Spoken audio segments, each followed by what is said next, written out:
Welcome on in chat to the Central Committee stream with your host, Mike Grimfier. We are live once again. It is May 14th, 2025. The year is flying by, but it also seems like it's 1,000 years are happening. How's everybody doing? Good morning, all. Welcome on in. Oh, what a day we have in store. The most accurate title of all time has dropped. The most accurate title of all time has dropped, and it is Hasan Piker, the liberal king of Twitch. In fact, the most accurate title of all time has just dropped.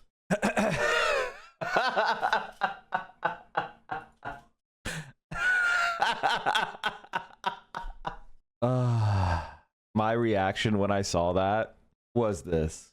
It feels like the left is unstoppable, and all those feelings are valid. Mikey beat it to you a few minutes ago? No way. Liberal? That's not beating me. That's not beating me to it. He was just complaining. I made a good joke. Americans think liberalism is left-wing. The more left you are, the more liberal you are. Correct.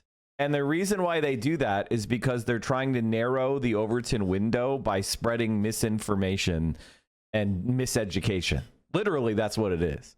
It's an attempt to structurally strangle the conversation by confusing basic political science to such a degree that you can't even discuss it with the average American who pays attention to news, because they've been so uninformed and misinformed that they can't even have a coherent adult conversation. That's what's happening. We've got a lot of other... Okay, so we have Hasan is on The Daily Show. I can't believe The Daily Show is normalizing this. I can't believe The Daily Show is normalizing one of the finalists of Anti-Semite of the Year. Haven't they seen the content nuke? Haven't you guys seen the content nuke? You know, chat. Like, I am just sitting back. And did you know he interviewed a Houthi? I just am sitting back and enjoying my basic understanding of politics and how it's going to result in nonstop Hasan victories, because the people that don't like us are literally too stupid to understand basic reality. I want to explain basic reality to all of you, so you can understand why Hasan is going to win and Ethan Klein and Destiny are destined to lose. Okay? I want to explain that to you. The vast majority of people largely would agree with the majority of what Hasan says. Like, if Hasan had a conversation with most people in this country on a specific issue, they would end up finding themselves agreeing with him on that issue. Two, there is something called the left wing and the right wing in this country. Hasan is very closely connected to the base and to very prominent left-wing politicians. Destiny and Ethan Klein and Asman are not. They're not connected to any kind of political movement at all. You could say Asman is connected to Trumpism, but honestly, he's more of a parasite or a leech off of Trumpism than a legitimate person that is involved in politics in any way. He's more of someone who just absorbs the attention of right-leaning members of the population and diverts it to his own worthless, rotten midden heap. He's just a content leech, whereas Hasan is actually somebody who is connected to organizing and politics. And third of all, and this is a very important point, Destiny and Ethan Klein are just stupid pieces of shit. Like, they're not educated. They don't understand politics. They're not informed. And so in any kind of debate or fight between Hasan and these people, the most they could do is try to cultivate a parasocial hatred of Hasan among their audience, which is annoying. But fundamentally, look at the reality. Do you think that Ethan Klein or Destiny will ever get on The Daily Show? I want you to seriously, for a moment, consider that.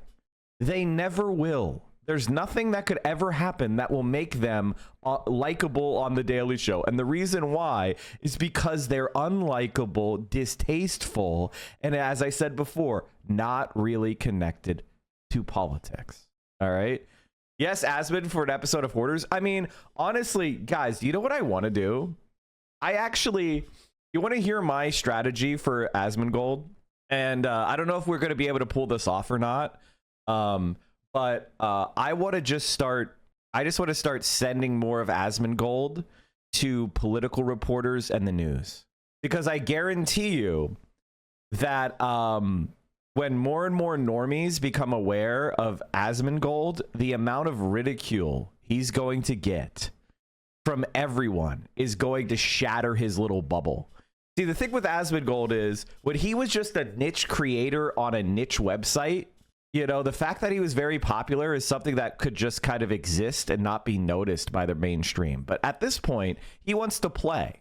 He wants to try to get us banned off of Twitch. So I think the more normal thing, what we need to do is we need to get this guy in front of as many normies as we can. We need to get Daily Show talking about Asmongold, because if you want to really hurt Asmongold's bag, you need to make being a fan of Asmongold to be humiliating and embarrassing.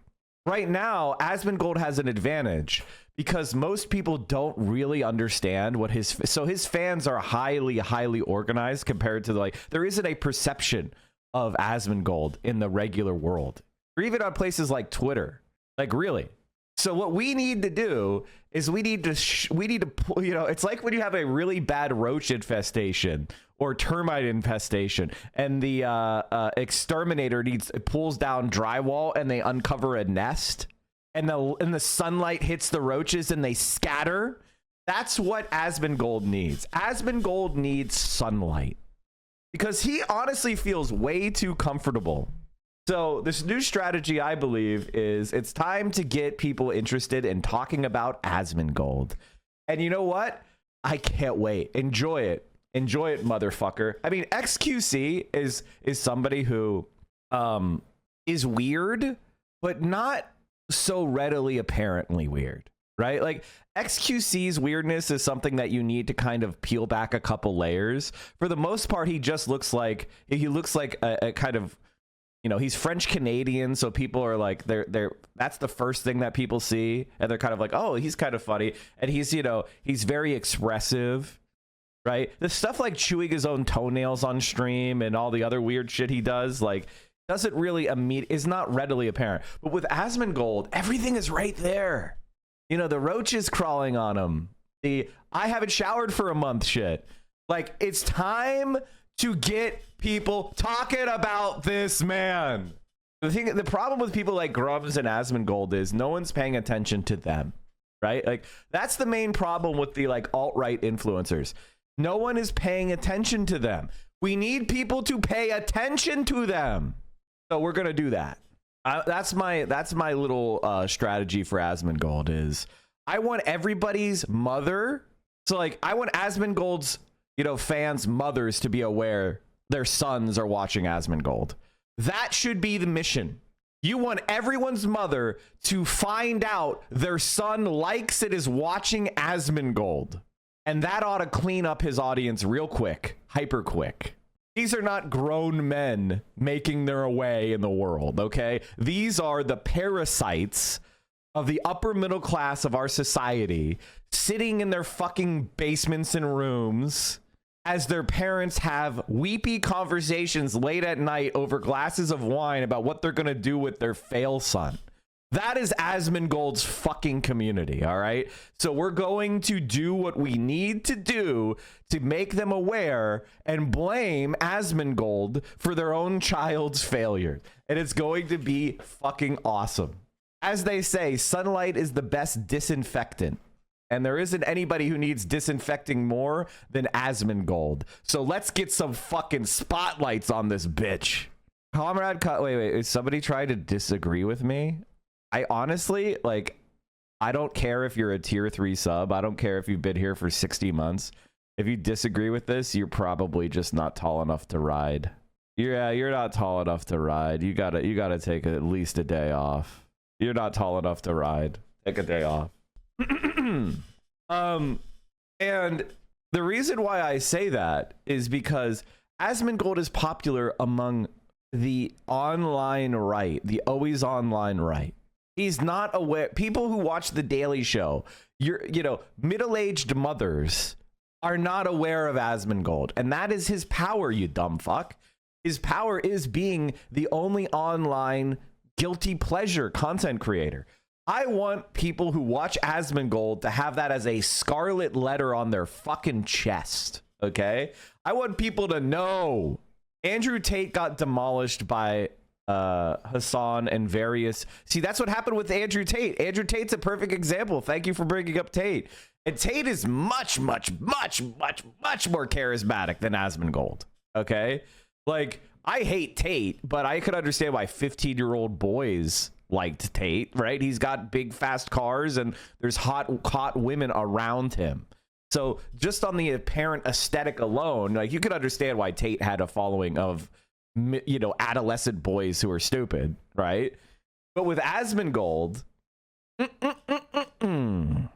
Reddit hates Asmon except LSF. I mean, even LSF does. All right, I'm gonna let Comrade Customs come back because I just feel like you're not understanding my strategy, and I want you here to listen. I'm gonna let you come back. But honestly, learn to be a little bit smarter. You're talking to me of all people. Like, you're like, you need to like learn who you're talking to. You're not talking to someone who you can talk to like that. You have to show some respect. They misunderstood you. Look at their log. Yes, I understand that. That's why I untimed them out, because they are a good chatter. I like Comrade Customs. I like them. I'm just sorry. They just said, "Are you dumb?" Question mark, which is like, come on, man. Don't type like that with an at me. Like, what are you doing? Are you okay? Oh, by the way, chat, we just got a hype train. Speaking of hype trains, Lex Braddock. Honestly, Lex Braddock, can I just say that whenever I see you as a chatter, you're like my comfort chatter. I don't know why. Because you've been here so long, and there's like the Lex Braddock. There's something about your name that I just remembered from very, very early on while streaming. What's considered a middle-aged mother? A mother who could have a child who is in adolescence. That's what I'm going to say with middle-aged mother. Like, if you have a child who is at least 14, then you're a middle-aged mother. Okay? I you know, the type of person who would watch Asmongold and have an opinion on Asmongold, I want their mothers to be like, what the fuck? So Operation Scatter the Roaches has begun. All right? Operation Scatter the Roaches, because not even MAGA moms. This is the thing that you guys aren't understanding, is that Asmongold wants to be a fascist. But here's the thing about Asmongold being a leader of the fascist movement. Let me put this title. Here's the thing about fascists. Fascists really lean into aesthetics. And Asmongold may be the least aesthetic person I've ever seen. Now, I am not claiming to be the hottest man in the world, right? But I take showers. I clean up after myself. Like, if I showed my camera room, you would just see like there's like some, you know, you'll see that I have, you know, stuff hung up and put into the closet. My floors are clear. You know, there's no trash in here. There's not one dirty dish in here. Like, you know, it's just like kind of normal shit, right? There's no dog shit. There's no dead rats. Asmongold is not tall enough to ride the fascists of trade. That's what I'm trying to say. So even MAGA moms, if MAGA moms saw Asmongold as a leader, as a role model for their son, they would absolutely panic, because that's the end of their bloodline right there. All right? Like, no woman will ever try to, no, I don't care if she is a Christian fundy trad wife, no woman would ever go after an Asmongold clone. All right, like, no one ever. It doesn't matter what her values are. And Asmongold's a multimillionaire, and he can't even really get women to come around, even like prostitutes. like honestly. And when women tried to fix him, they failed. Like, imagine having a multi-million-dollar incentive plus the opportunity to make yourself into a social media star because of his audience, right? Even then, women can't do it. At most, they'll stand in the room with him. Like, can you imagine? Like, I mean, even being in a room with Asmongold is dangerous, because bed bugs or roaches could get into your clothes or bags, and then you've got an infestation in your house. Like, even being in the same room with Asmongold is like legitimately a dangerous thing. I talked to my boys about these online and some of these online figures. They're age 15 and 19. They think Asmongold is very weird and not good.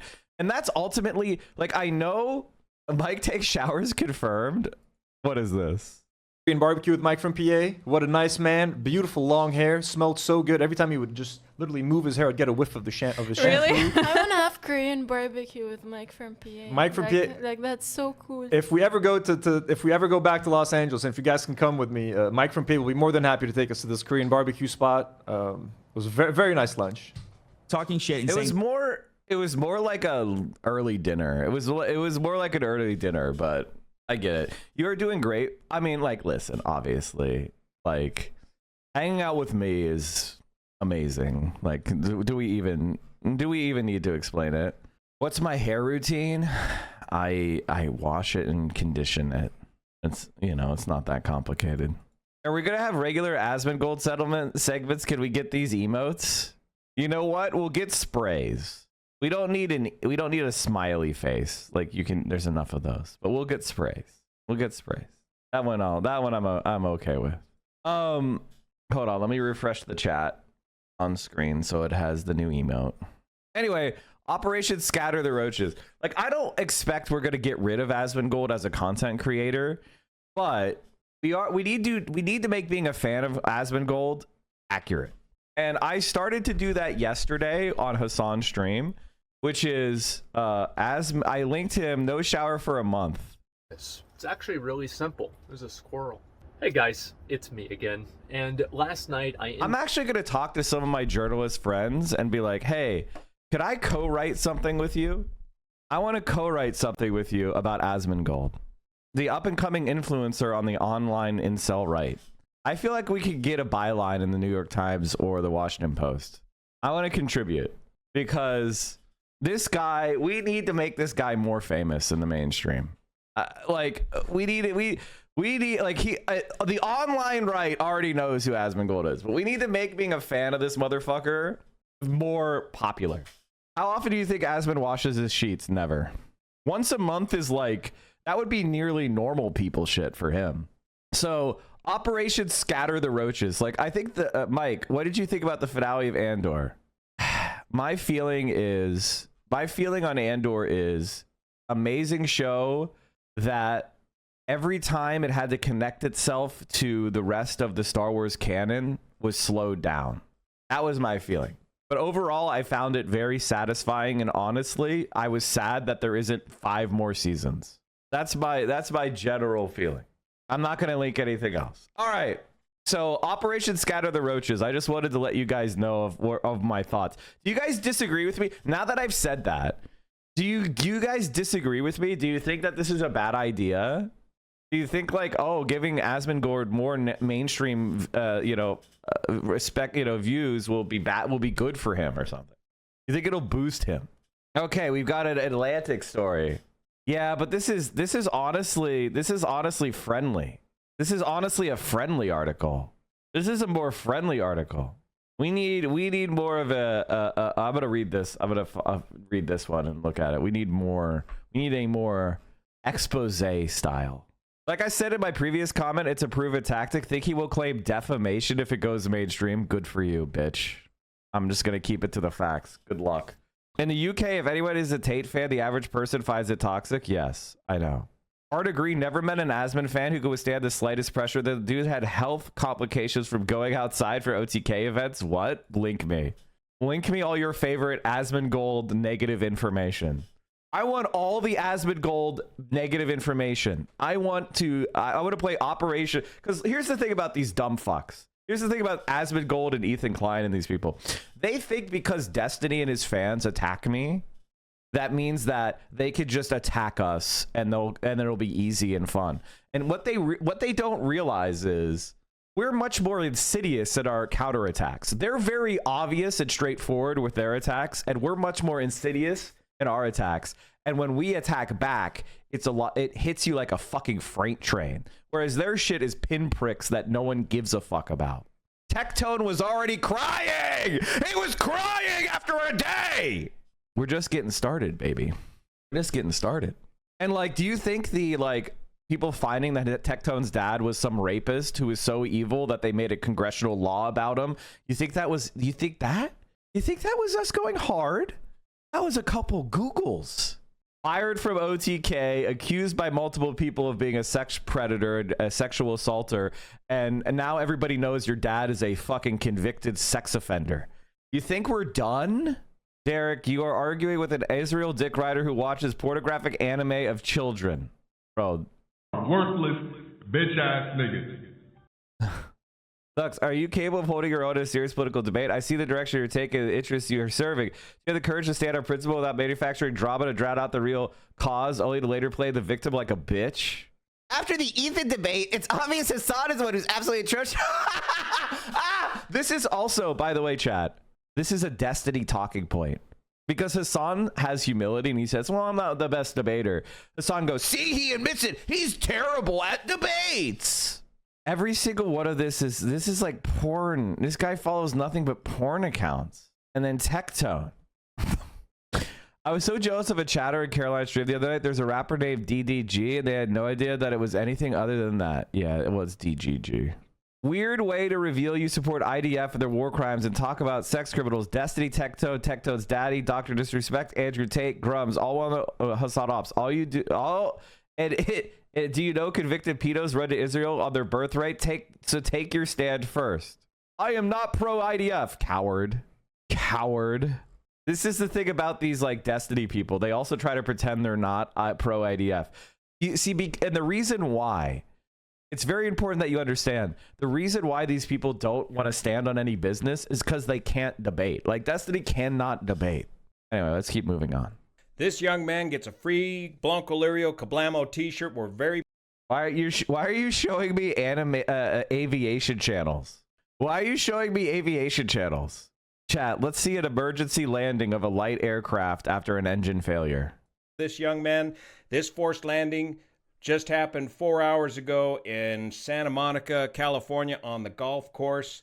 A 1965 Cessna 172 with a very young private pilot with about 250 hours, proving that not all forced landings have to end in tragedy if you've got a favorable place to land and you continue to fly the airplane all the way into the crash. Check out this young I'm a CFL. Try to organize a flying live stream with you one day. Seattle Surf. How about you give me free lessons? 21 or 22-year-old kid, 250-hour private pilot, maneuvering his 1965 Cessna 172 onto this golf course. Sachets around the tree, full flaps, full aft elevator. The prop is stuck, full stall, bam! Bounces it across the fairway into the sand trap, up and over. Barely even scratches the airplane. After all of that, there's a little bit of damage to a wheel fairing and maybe a little bit of damage to a rudder. But they're taking the wings off of the airplane this afternoon, and everybody's going home to their family and having a beer, if he's even old enough. Great job, young man. We'll get you your Kablamo t-shirt right away. That's the way you do it. There was some really, I mean, that was some pretty good shit. The sachet, like, to you know, first of all, he's coming down real slow. And to have that much bank angle, and that, like, the way he just slid in the rudder there, that low to the ground, that was some flying.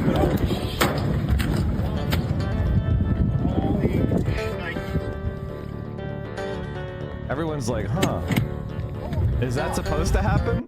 Are they okay? Is that supposed to happen?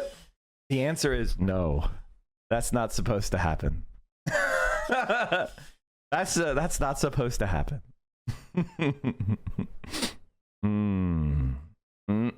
All right.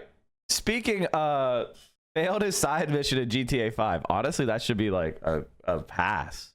Have we watched Hassan's Daily Show yet? No, we're gonna watch Hassan's Daily Show later. It's too early for that shit. You would watch the Daily Show this fucking early? No. Ethan's mental state is declining and declining and declining. His employees are maybe even encouraged by him to feed him everything, and maybe even especially the hatred, because that's what gives him fuel to talk about online.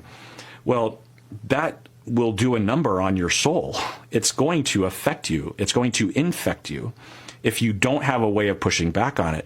So he gets more hurt, more angry, more fearful, and becomes more black and white thinking, more reactive. He starts to fight back. Initially, it's probably somewhat justified, maybe sometimes crossing the line.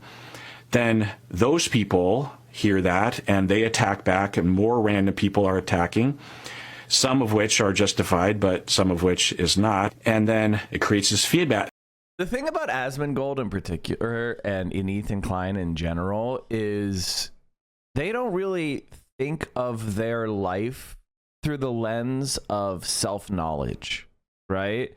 Like when Ethan Klein or Asmongold say something, they don't say it going like, this is coming from me, right? Like they don't stop for, like, there isn't like a little bit of a hitch in their speech where they're like, this is coming from a guy who doesn't shower and is living in filth and is surrounded by dead animals and vermin and blah blah blah, like, you know, it is really ugly, it has rotten teeth. Like that doesn't come through Asmongold. When Asmongold judges someone or says something about someone, it comes from a place of zero self-knowledge or self-awareness. All right, when Ethan Klein is talking about the people that he hates, the same thing happens.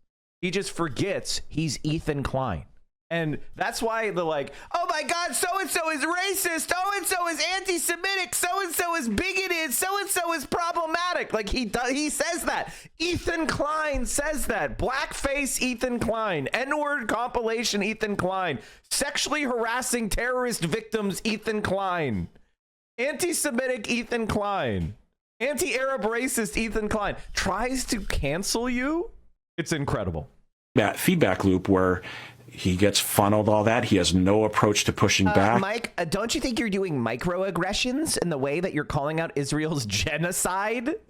Hey, Hassan, don't you care about microaggressions while I say fucking Arabs? Like, what the fuck are we talking? Like, it's crazy. Like, aren't you worried about your dog whistles? Anyway, don't you think Arab Muslims have a violence problem? He gets more terrified, more worried, more convinced that the straw man is out there that he's built up in his mind. And he gets more worried, more terrified, more angry, more hostile. That's what he knows how to do. And he goes after them and has spontaneous reactions on his live streams and doesn't seem to have any approach to how to manage what he says other than the button, right? Oh, man. Making fun of Ethan Klein is so funny. That's not completely true. Asmongold is 100% parroting the most reactionary and online dominant elements of his community. I watched him for years. But Ethan parrots his wife 50% of the time, and the rest is his own ignorant reactionary feelings. Both are oblivious, obviously. Jessica, I agree with you. That's what Asmongold is doing in general. But a lot of the arguments he's making, he can't make. Right? Like, whenever you make arguments... This is like, man, I talk about this sometimes, but maybe I should talk. This is one of my favorite bugbears. So I apologize, chat, but, or bugaboos, whatever the word is. This is one of the things I like to talk about from time to time. And it's the ancient study of rhetoric, which is ethos, pathos, and logos. Used to be a chatter. I don't know if they're still here. Basically, you need to establish ethos before you could do anything else. What is ethos? Ethos is basically your credibility. It is the context. It is your expertise. It is your way of seeing the world. It is why should anybody listen to you, right? And this is one of the most important things that people skip out on. This is why going out to the corner and standing on a soapbox is not a good idea, because you lack ethos. You lack credibility. You could be making the most airtight, logical arguments, but you don't have any gravitas. You don't have any status. You don't have any social proof. You don't have any credibility. And so people do not listen. Pathos is these emotional appeals and the stories and the humanizing elements of an argument, of persuasion. And so the problem with Ethan Klein, the problem with Asmongold is they don't understand rhetoric. They don't understand that to make arguments, people have to at least be willing to listen to you. As somebody who's now been making arguments online for 6 years, I've realized that the most important thing by far is ethos. That is the most important thing.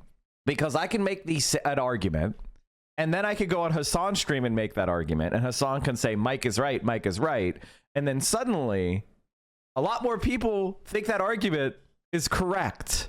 And the reason why that happened is not because I was making a better emotional appeal. It's not because my logic became more airtight. It's because my credibility was built up by someone they already trusted, Hassan. This is how it works. And I still do believe in pathos. I still do believe in logos. But you need to have that ethos. You need to have your credibility before anybody will listen. Which is also why people try to destroy your credibility before they ever talk about your arguments. Because if somebody just said, oh, let's talk about Mike from PA. Here are some of his arguments on healthcare. That would not go so well. Like, they would lose, right?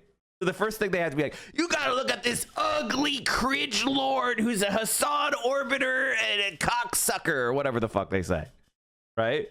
This is a very important point. And in fact, most of the times when people don't like me, it has to do with some sort of invented fucking smear that they've become attached to. Or maybe because I was mean to them, right? Which, you know, that's my own fault. But you blame me. You blame me. You have thousands of idiots talking at you. You figure it out. The credentials of being featured on Majority Report Hassan stream was good enough for me. Exactly. That's called social. That's called peer approval or social proof, or, you know, whatever you want to say. You know, it's a testimonial that what I'm saying should be listened to, right?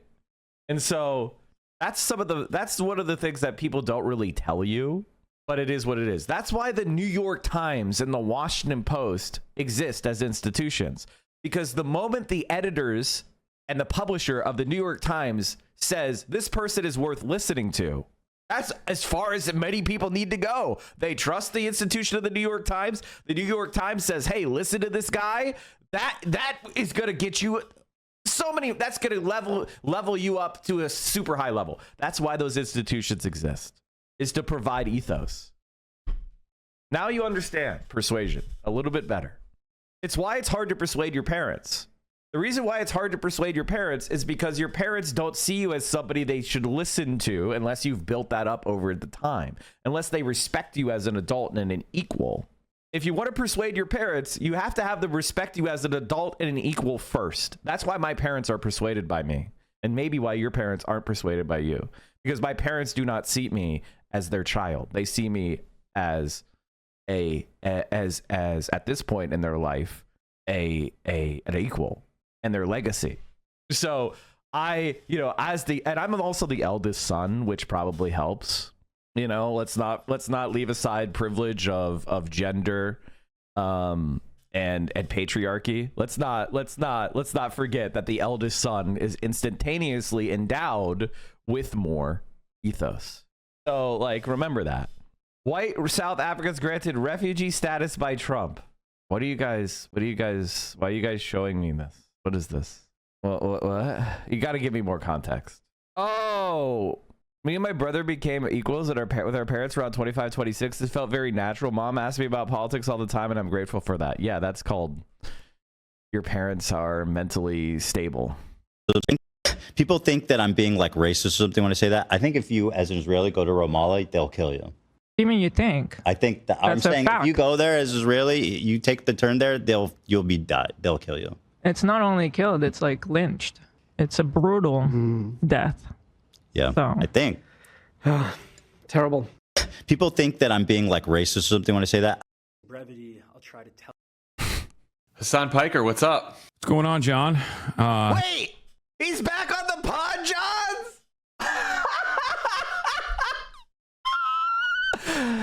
We are winning, folks. Here's the thing. I think a lot of you guys, and if you're young, how many of you were too young to vote in 2016? How many people here? It may not be a lot of people here, but there's probably more of you in Hassan. If you were too young to vote in 2016, I just want to say, with all due respect, you don't know how much better things are now for the left. You just don't know that we're winning. Okay? I don't know how else to explain it. I think I'll give you a historical analogy. This is the Goldwater era for the left, which is we had our Goldwater. His name was Bernie Sanders. All right. Now, we didn't win the nomination and get humiliated with Bernie Sanders, which I don't think would have happened. But he narrowly lost Hillary Clinton and Joe Biden. This is our Goldwater moment. This is the faction in the party that is more ideologically pure. That was Barry Goldwater. And then the conservative movement found success with Ronald Reagan. The same thing is going to I don't know if it's going to be AOC. I think it will be. To be honest, I do think it will be AOC. And I think a lot of people are, they're going to miss the boat because they're so up their own ass with their personal brand on Twitter or whatever, which it is what it is. The reason why I don't, and Hassan and I both, the reason Hassan and I both don't spend our energy and effort trashing AOC is because we know she's it. Does that mean I liked some of the dumb shit she does? No. I disagree with a lot of the dumb shit she does. I wish she was more of a fighter against the establishment of the Democratic Party. Same thing with Bernie Sanders. But the reality is she's it. I can tell you, you know what it was like before 2016? You know who was the most left-wing person in America? Elizabeth Warren.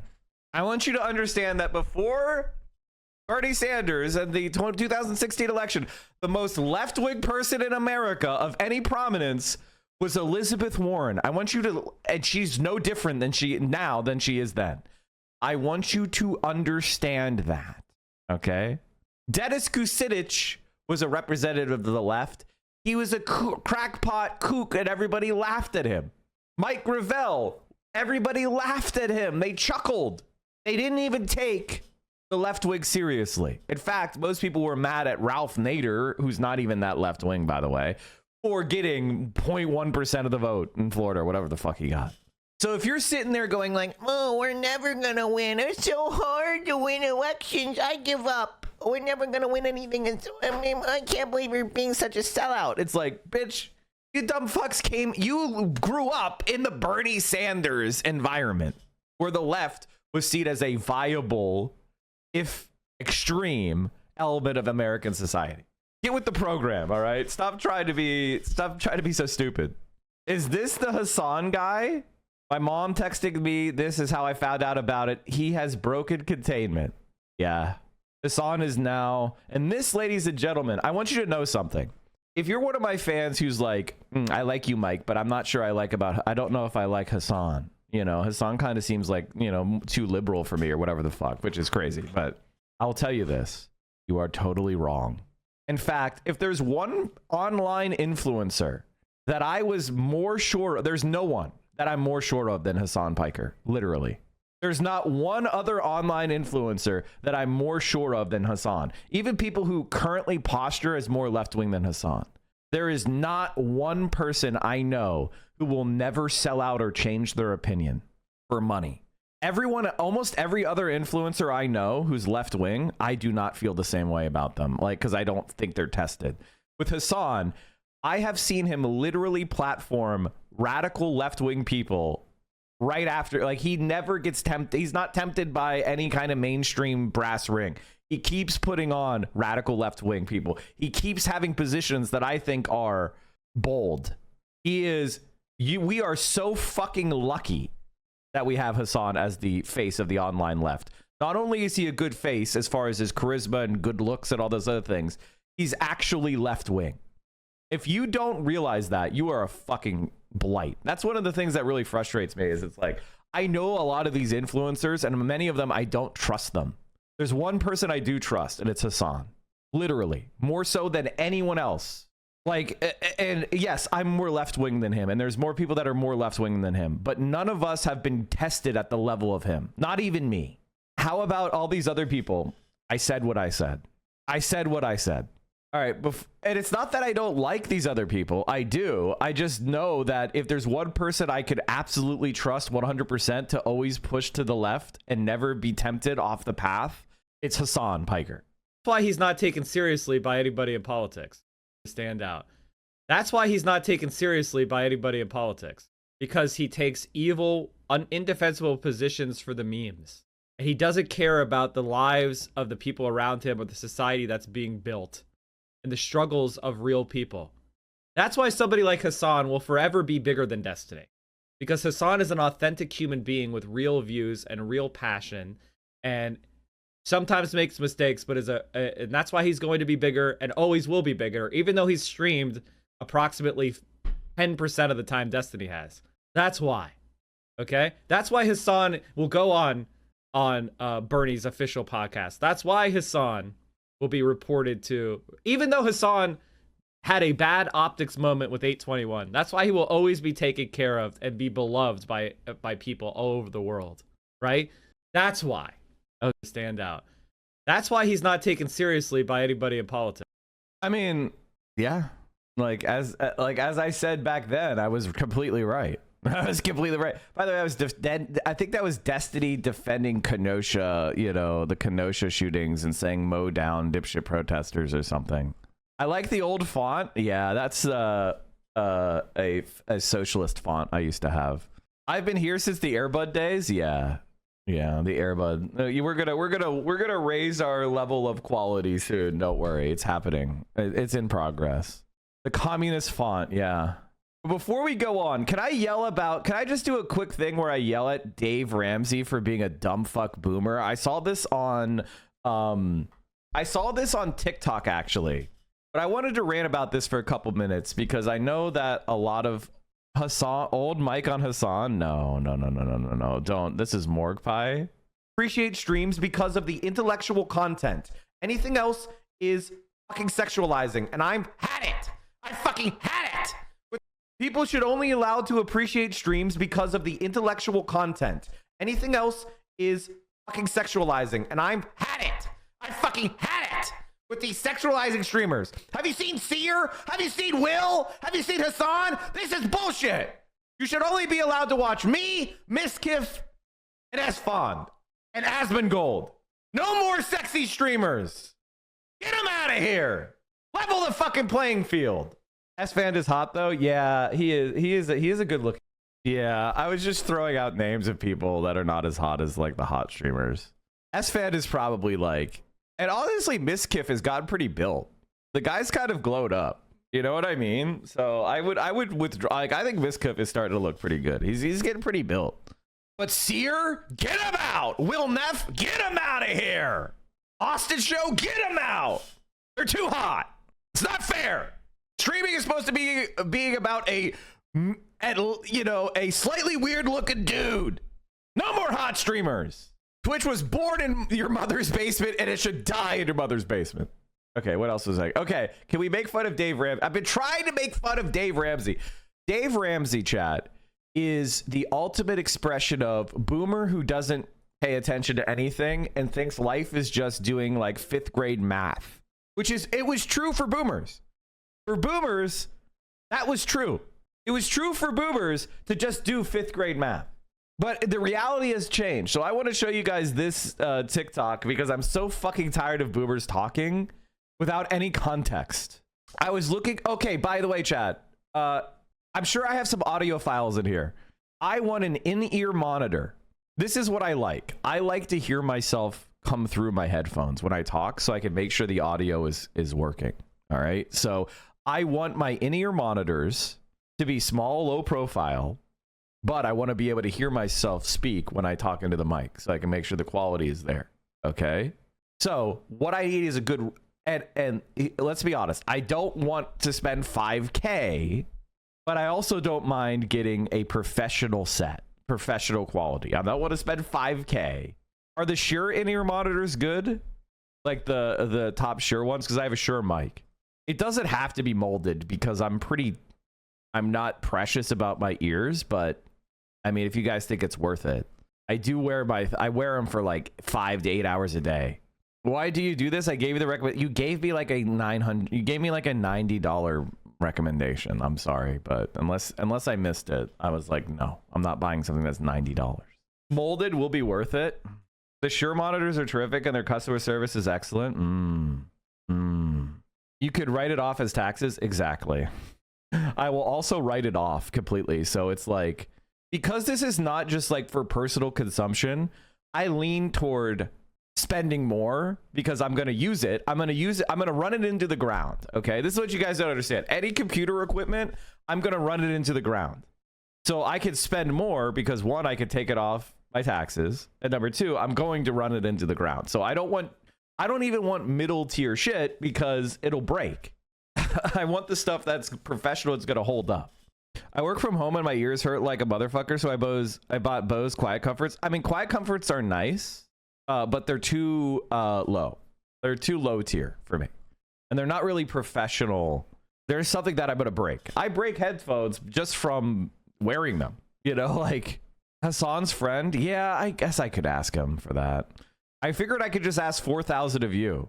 You can find some cheap Audio Technica or Sennheiser professional studio monitors in Ross or Marshalls. Really? Are they actually good though? In-ear. Yeah, the reason why I went in-ear is because headphones I don't look good with cans on. I don't look good with headphones on. Some people like Dave Ramsey or Northern Lion, you know, they do look good with them on. I don't. Right? So I just also, you know what I mean? It's just not good. Bald man, yeah. Get some ultimate ears. Okay, I'll check them out. I'm a poor. I don't know anything about your extravagance, me lord. It's not extravagance. It's literally just work shit. It's work shit. And it's like every time I spend a little bit more on work stuff, it's a less money going to Israel. So keep that in mind. Actually, maybe I should get $5,000 in-ear monitors. Now that I think about it. Now that I think about it, I should really go and get a new desk. What's the most expensive desk I could get? I should get a custom built desk. Maybe I should buy like, you know, a full set of Roman, you know, reproduction Roman legionnaire armor and commission some art. What am I doing? I need to spend some money. Auto Technical is my preference, either at or set or professional studio audio standard. Probably 1.3 hundo for a good pair. That's too cheap. 1.3 hundo, I can spend more than that. I am shocked Denims is refunding. Why? No. Okay, well, I respect Denims, whatever Denims decides to do. I wouldn't have done that just because I would want to, you know, I don't think anybody's clamoring for their money back. And as long as she's not going to spend it on dumb shit, and I know Denims wouldn't. Denims has a really great career and doesn't need this money. I would just keep it, but whatever Denims decides to do, Denims decides to do. You saw in the long haul it was too expensive. Yeah, I think that's the kind of thing. Like 50K is a good start, but you'll burn through that in no time. These are great and professional. The Shure, this is the one I was looking at. The 6 SE846 Gen 2. But I feel like they've been out a couple years. The thing about Ethan Klein is like the Kavanaugh defamation suit that he's going to lose has been in process for 4 years. So with that context, it's like, they really want to drag through a fucking court case for 4 fucking years? Like that sounds just absolutely like hell. It's common knowledge that the podcast Progressive King. They changed it to Progressive King. Nice. And by the way, chat, new poll just dropped proving my point from earlier. They're going to be going after AOC for 3 fucking years, man. The face of the party is AOC. Bernie Sanders is number 2. Kamala Harris 6. Now, a lot of people are like, but AOC did this bad thing. She was really bad. Blah, blah, blah. Everything that AOC does that sucks is because it's when she's trying to be a Democrat, a good Democrat. When you're the leader, you don't have to do those dumb things. You get to make dumb decisions all on your own. And honestly, when she's only speaking for herself, she does really well. That's the one thing about AOC. The only mistake she makes is when she's trying to be a good Democrat, because that's the worst part about her, is that she's a Democrat. Crockett is number 3. This shows you the internet is the future. I don't care what you people say. The internet is now the future. I hope she does endorse Zoran. I believe this 100%. Other 22%. Pete Buttigieg 5. Cory Booker 4. Hakeem Jeffries 5. Gavin Newsom. Yeah, get out of here. All right. We're making fun of this bald fuck. The Dems are cooked. AOC is tied with no one. Wrong. That's actually the opposite of cooked. That's amazing. The Dems would be cooked. Here's what you don't understand. They're never going to give it to a progressive. They're never going to give it to the left. All right. When FDR won the nomination, he had to fight tooth and nail a bloody inter-party battle to win. The guy who went on to win the biggest popular vote win in history, the guy who got the most electoral votes in history, he wasn't given it. He had to fight tooth and nail against the establishment. Isn't that crazy? And he was a rich governor of New York. Like, it's insane. Like, they never will ever give it to a progressive. You understand that? They're never going to give it to a progressive. All right? So that's a good sign, because that means that Pete Buttigieg is not. Pete Buttigieg is the boy they want. Just so you understand, the guys they want are Pete Buttigieg. He is the establishment pick. He is the neoliberal golden boy. He's the one they're behind. In case you're wondering, he's not. He's a white man, because they think that, you know, being a woman is, and, you know, these disgusting neoliberals don't give a shit about anything that they say they do.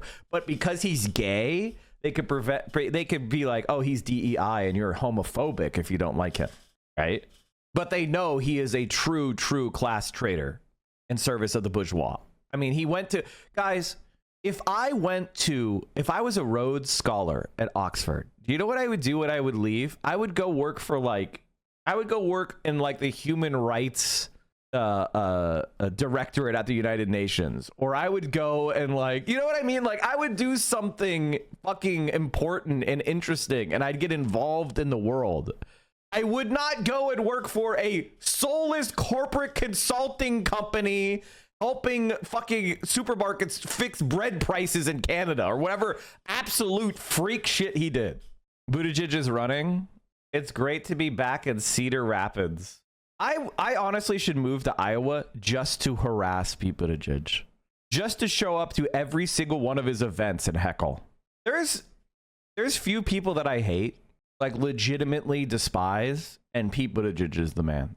Absolute disgusting fuck. All right, it's time. Dave Ramsey, this is what your parents think about life. Never buy a house on more than a 15-year mortgage. Okay, I'm going to say it. Dave Ramsey is wrong. In the year 2025, the average house on the market is $350,000. That means Dave Ramsey is absolutely it. By the way, can I just start right off the bat and say Dave Ramsey is a dumb piece of shit? Your mortgage is probably a 30-year mortgage is to the advantage of the debtor. If somebody gives you 30 years to pay back a loan, that's your benefit. He's stupid. If somebody offered me a 100-year loan, I would take it, because that means I have 100 years to pay it back. He's stupid. So a 30-year mortgage isn't good for the banks. It's good for you. Why is that? Because they're charging you such a low interest rate on the 30-year mortgage compared to other interest. You're going to, a significant portion of that interest expense is going to be eaten up by inflation. So you're getting the current purchasing power of that money, and they're getting inflated money 30 years from now. And when you're taking that 30-year mortgage and you're not consuming it, you're not spending it on caviar, you're not spending it on champagne, you're buying an appreciating asset, land and a home. And in America, that was an appreciating asset. So you got low interest money, 30-year term to buy an appreciating asset. That's called wealth printing. You should do that. And if, by the way, you decide you want to pay off the mortgage faster, guess what? When you have a 30-year mortgage, you have the right to just make extra principal-only payments and shorten the loan term. You could make an extra loan payment every year or two, or you could make an extra payment during the course of the month. You could actually pay off, you could do a principal-only loan or a payment to shorten the term and pay less in interest. But you have that freedom because it's a 30-year term. Your payments are going to be smaller, and you'll have more time. If something happens that you don't foresee, you have a lower payment, and you don't have the extra money to make the extra payments. You don't. If you take a 15-year mortgage, you're forced to make higher payments. So if something happens, you're now defaulting. He's stupid. This is a stupid fucking argument. This is a dumb fuck baby tier.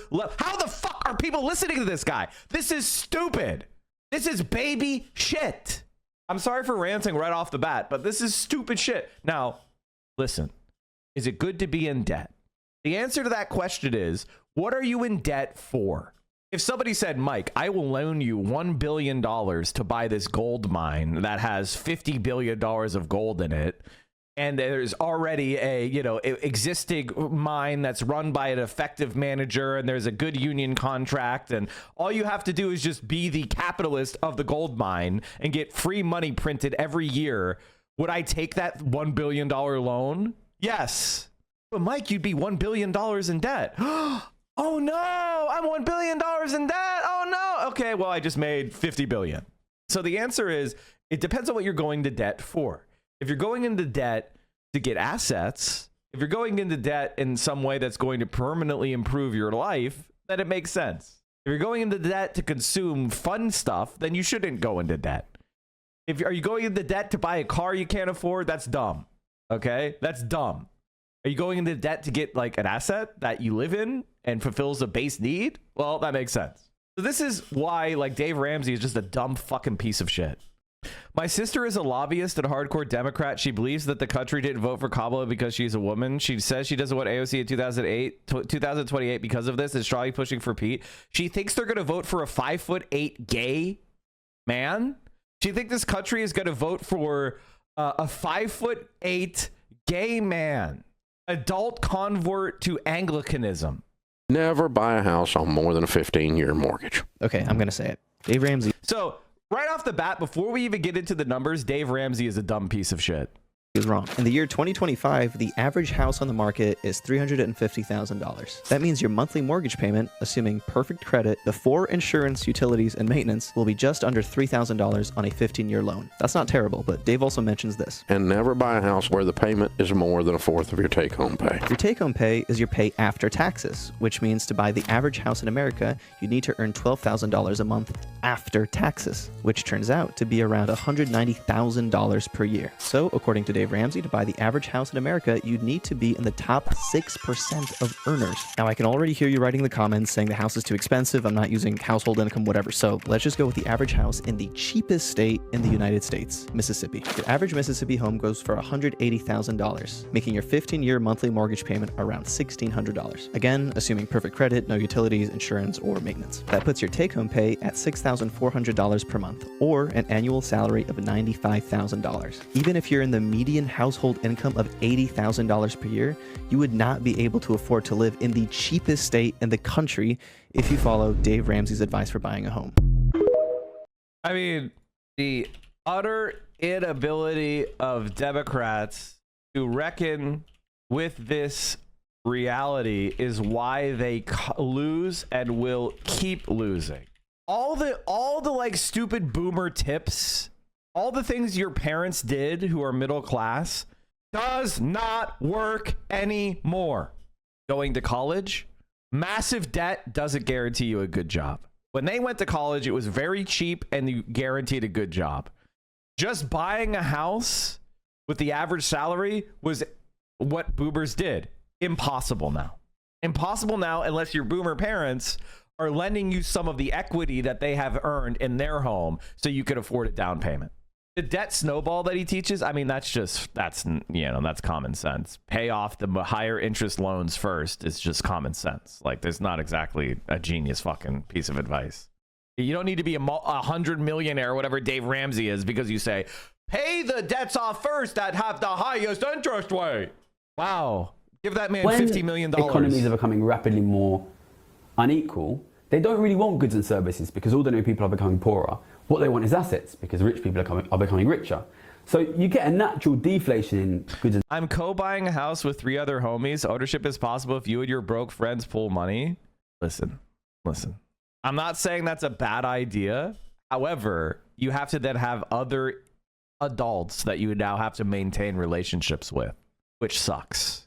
You shouldn't be forced to do that. I'm glad that you found homies that you could trust like that and you can live with, but that should not be the baseline, right? That's pretty based for you. Congrats on finding those friends. But for the rest of us, not exactly a great tip. You know what like, if I didn't have ADHD, I legitimately want to start a movement where people build co-op buildings. I want to get a situation where we could get a city. This will never happen because developers and landlords will never allow you. They'll stop you with as many like planning and other blocks as they can because they have all the politicians in their pockets. However, what I wish we could do is just have a city where they would give city subsidized loans toward housing cooperatives. And they would do stuff like use community land, like community land trust land, and give it to people that are trying to build these co-ops that are permanently affordable housing. And you would own it cooperatively as long as you live there. But if you moved out, you would turn it over. You would surrender the control to the building, and then the new tenants would take it. And you just have like, that's what I want to see. That's a good half step between completely decommodified housing and that's like a good transitionary reform effort that we could do. You're just doing Red Vienna in the US. I'm about it. That's one of the things they do in Vienna. The other thing they do in Vienna is Gemeingebau, which is just government units. They have hundreds of thousands of government units, Gemeingebau, and they also have a massive continual investment in social housing. Oh, whose is this? What was that? I wanted a house. She did too. Pizza. What did you break? I knew I couldn't do it on my own. Food's here. Right. So we thought, why not go all in together? Okay. That's when buying a home together got real. That was my good vase, wasn't it?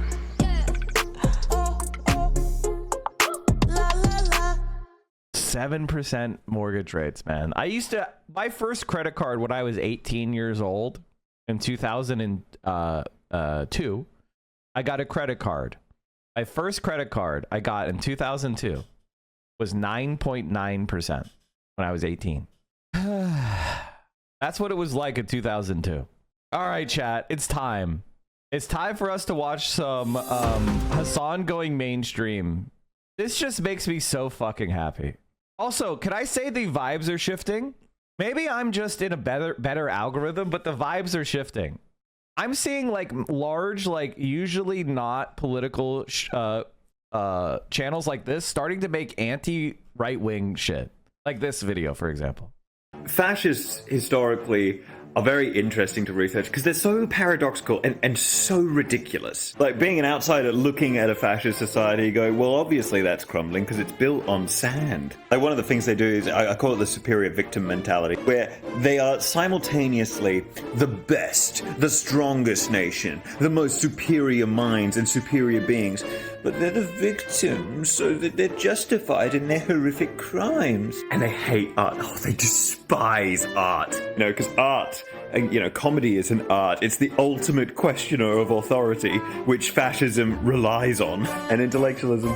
They hate intellectualism because smart people make them feel small. But the funniest thing about fascism, and because it's the reason it always fails, is that it rewards loyalty over competence. Fascist leaders surround themselves with sycophants to the point that they become actually delusional because there's no one who actually knows what they're talking about saying, this is a terrible idea. It always Ethan Klein falls apart because it's an ideology that is inherently flawed and cannot function once it's run out of people to blame. Because fascist governments will never admit fault. They can't. They've always got to blame someone else. Essentially, it's a very petulant, childish cult. Yeah. Don't be a fascist. Fascist. Jeff Grubb had a video that we need to blue shell the rich. I agree with that. I think that's such a good analogy. It's like what makes Mario Kart fun is that the race punishes you for being in first place, which means that everybody can enjoy Mario Kart.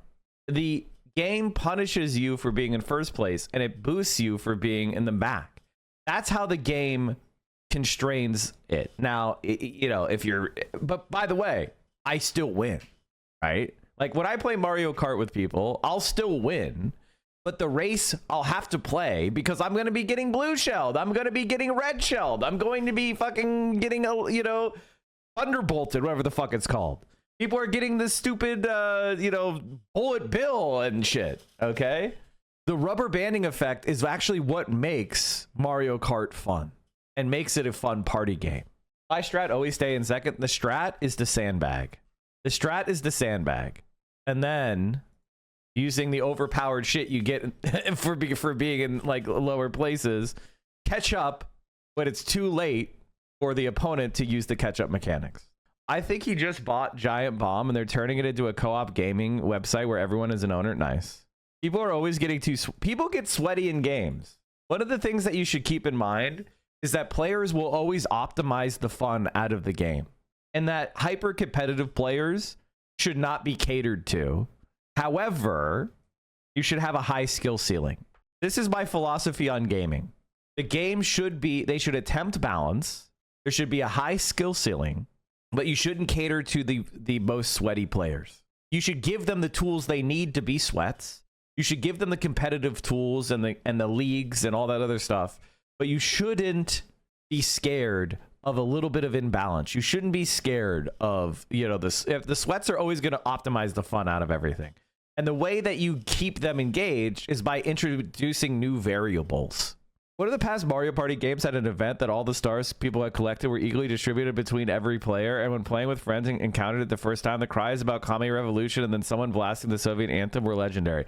Yeah, I'm pretty sure that's a Bowser thing. I think Bowser does also wealth redistribution. I think there's like, not Mario Kart, it's Mario Party. The Bowser Revolution in Mario Party game.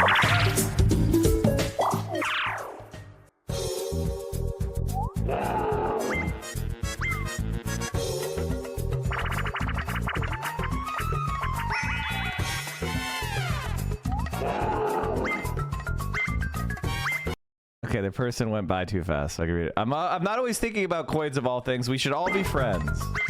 So to make the world a more peaceful place, I've decided to divide everyone's coins evenly. It's ready for is it really? It really is a Bowser Revolution.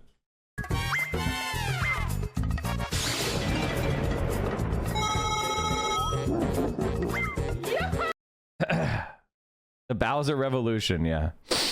Yeah. All right, chat. Let's watch some Hassan. Hassan Piker, progressive king of Twitch, invites Jordan Klepper into the manosphere. Jesus Christ, that's a long title with a lot of different clauses.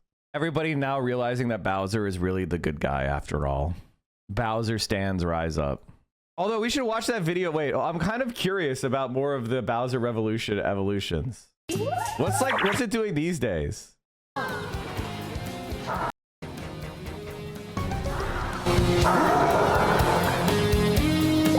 I've been thinking, everybody's so focused on coins. Maybe there's more to life.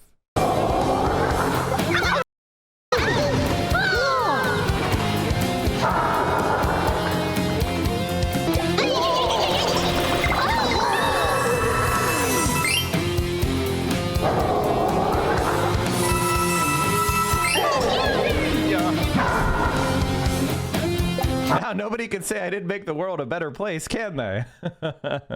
It's common knowledge that the podcast world is full of MAGA right-wingers, but the left has some big players too. I spoke to one of their biggest. After 10 years of covering the Trump campaign, I thought nothing could shock me anymore. But somehow in 2024, young voters, and most especially young men, went hard for a 78-year-old who uses pancake makeup. I mean, like, I think that's honestly the best way to go after. We need to, like, be comfortable going after this. Donald Trump is gay. Like, everybody knows that. Like, it's kind of an unspoken thing, and I'm gonna get canceled for saying this, but he's gay. He's a gay man, or at least he's homo-romantic. Like, he is very zesty. He's super gay. He loves men. The way he talks about women is like literally an accessory, like a purse or something. And he loves show tunes. Donald Trump literally listens to show tunes. He is if you watched a movie in the 90s, the way Donald Trump is the stereotype of a gay man.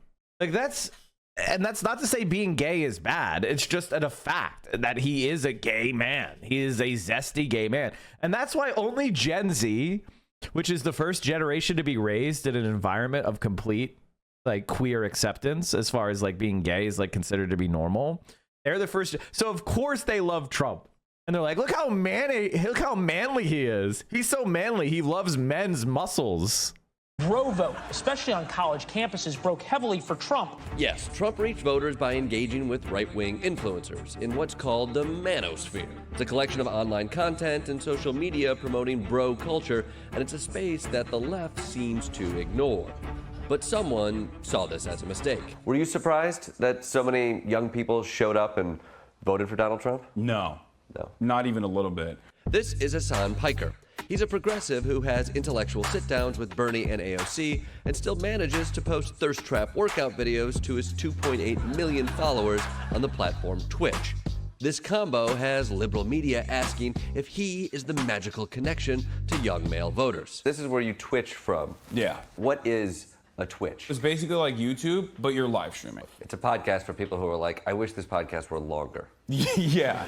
Yet his lefty... Sometimes people go after me and they go like, Mike, you're glazing Hasan, you're sucking Hasan, you're Hasan, blah, blah, blah, blah, blah, blah, blah. I could never glaze Hasan this much. Normally people call these puff pieces. What's more than a puff piece? A hagiography. A hagiography is the word. That is, I'm leveling up your vocabulary, chat, because after a hagiography after a puff piece is called a hagiography. It means that you're basically elevating them to sainthood. That's what that means. It means you're calling them a saint, like you're saying they're perfect, sinless. Bonafides might have made him a target for Donald Trump's Homeland Security, which recently detained Piker at the airport. How do you see the left communicating with like young men in this time of the manosphere? The left could, I don't know, talk to dudes without vilifying them. There's a lot of anger, resentment, not having any hope for a future, never being able to retire, never being able to own a home. All of those things are very much at the core identity for the next generation. But is there room for the Democrats to create a left-wing manosphere to talk about the social safety net and protein powder? Absolutely. I think that there is a space for it, but I don't think the left fills that void at all at this moment. I try to do so, but even I sometimes get hit with the "this is body fascism." Wait, now I have to worry about a new fascism? I'm just getting used to the old fascism. What does even the term body fascism mean? What would you... I don't fully understand it. I think it's like a lot of leftists hate other leftists. Any sort of... The answer is that Hasan, and I agree with this critique, chat. This critique is so true. If you're a very attractive person, you need to find me attractive or else you're a body fascist. Okay? You have to find me attractive or you're a body fascist. Okay? Liking Hasan because he's tall and muscular is right-wing coded, not gonna lie. Okay? Anyway, see a lot... What I'm getting at right now is a lot of people use left-wing terminology for interpersonal advantage. This is what people hate, by the way, because everyone kind of understands this implicitly, and a lot of the striving opportunists, ladder climbers in your life will use, if they can, race, gender, queerness, whatever the fuck, to try to get interpersonal advantages. Like it's the oppression Olympics mentality, right?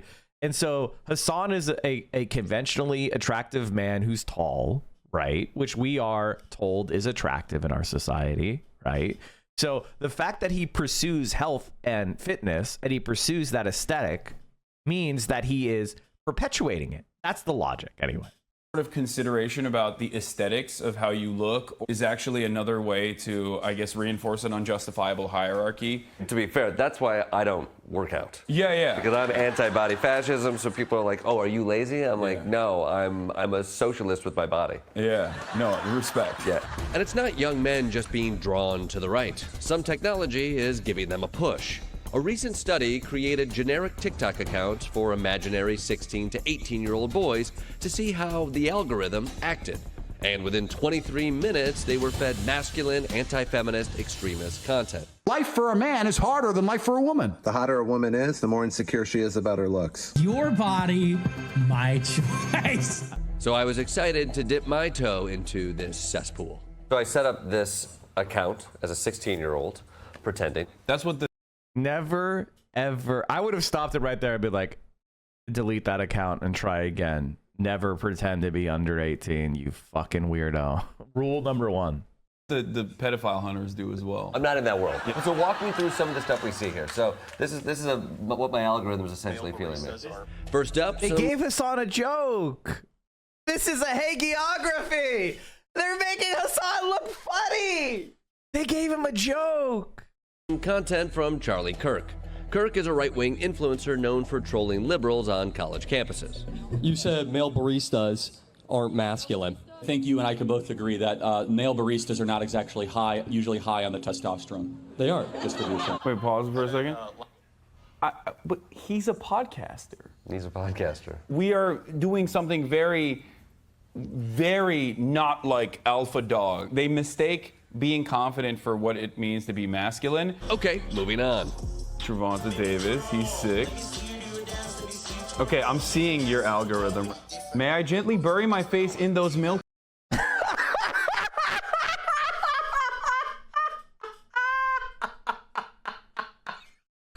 Jordan Klepper's algorithm on. I feel like someone seeing your algorithm is a very intimate act. Like, do you guys remember when Dan Clancy's algorithm, he showed it on stream?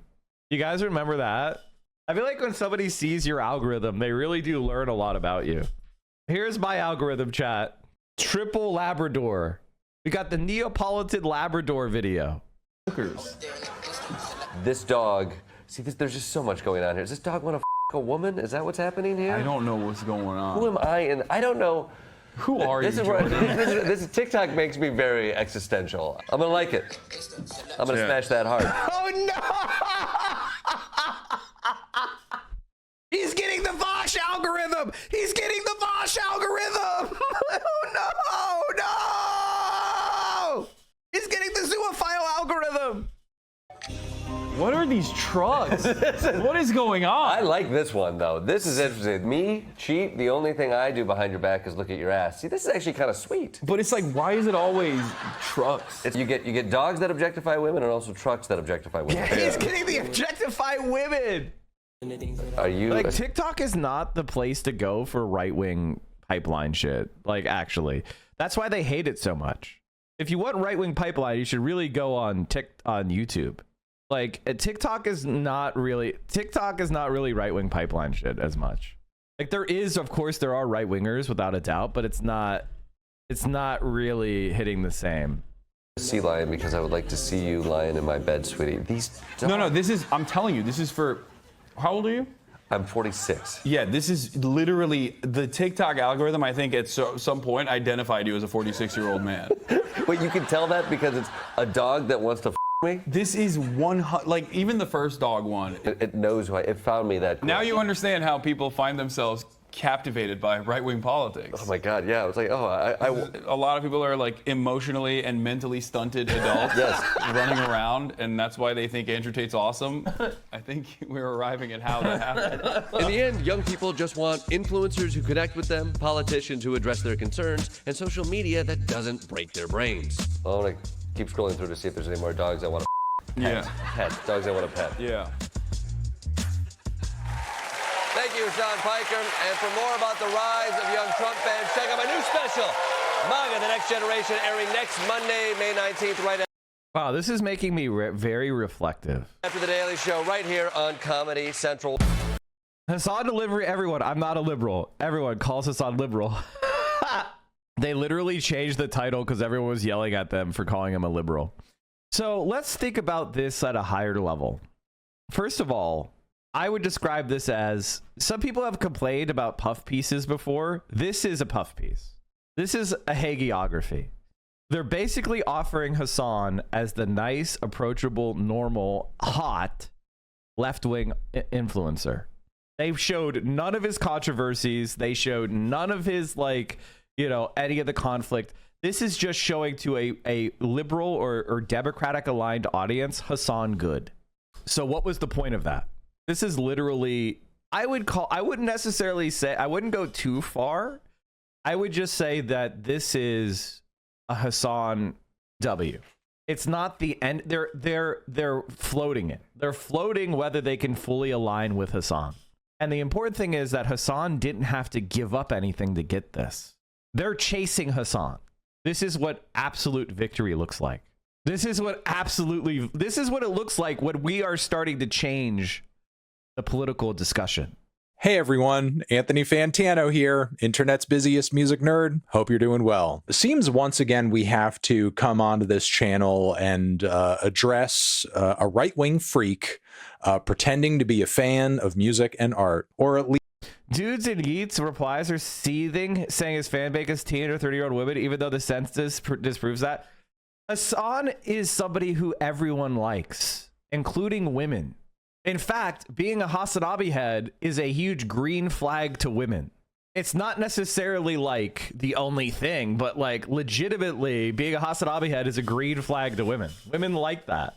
But women are also smart. They understand that just because you have progressive politics doesn't mean you're not a misogynist. Like women have figured out your bullshit, okay? Like we understand. Like women, like I think a lot of the reasons why men have such trouble with women, and I never really experienced problems dating in my life. I'll be honest with you, chat. I've always dated. I never had problems dating. There's only one period in my life, maybe like an 18-month period, where I was lonely and like not able to date. And it's because I was super busy. And also, honestly, it's a good thing I wasn't dating in that time. It was a good thing. That was probably my most toxic period of my life. And let's just say everything was working as it should have been. All right. And I'm not saying this because like I'm some sort of Lothario that just is having casual sex all the time with all these women. No, I'm not saying that. It's just I had a like the average normal looking dude who is normally well adjusted. I had serial monogamous relationships. Like it's not that hard. It really isn't. Women are smarter than you think. Like, this is the thing about men in the men's manosphere is they're just so fucking misogynistic and so arrogant, and they dehumanize women, and they think their stupid manipulative tricks work, and they don't work. That's why so many of these misogynist content creators talk about dating 18-year-olds and teenagers. There's a reason why Destiny fixated on 19-year-olds. It's because these are young women that are inexperienced in life. And so they might fall for your tricks and they might fall for your manipulations because they don't have the guard yet. They haven't learned through the hard life, like actual women, 25-year-old women, a 30-year-old woman, a 40-year-old woman. They're not going to fall for your dumb shit. They know all your dumb tricks and your manipulations, and they're strong, and you're never going to trick them with your bullshit, which is why Destiny went after 19-year-olds. It's amazing just how far being kind and listening there's the only thing that I would say about give advice to men is be good on hygiene, have something going on in your life, have a purpose, have passions, and actually be an adult. If you could accomplish those three things, you will not have problems in dating.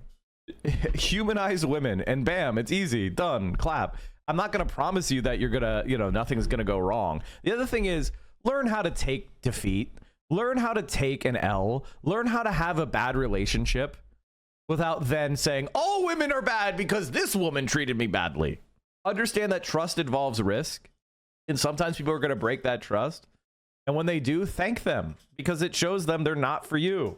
Speaking of dating, I asked out the coffee shop girl. Good luck, man, but just leave it be. There was one piece of advice that I learned a long time ago.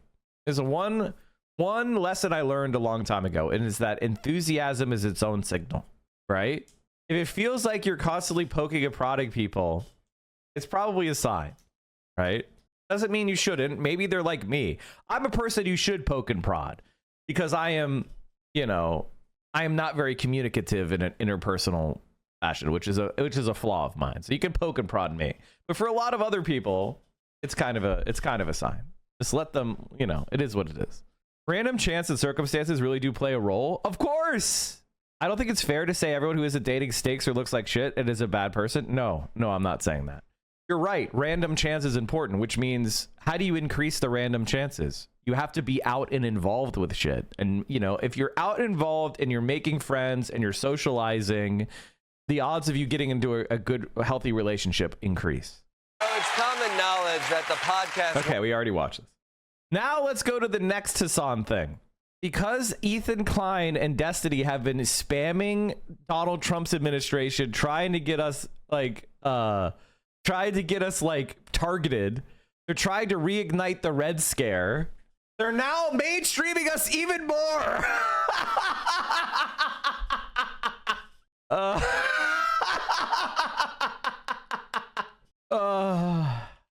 love it, dude. I fucking love it.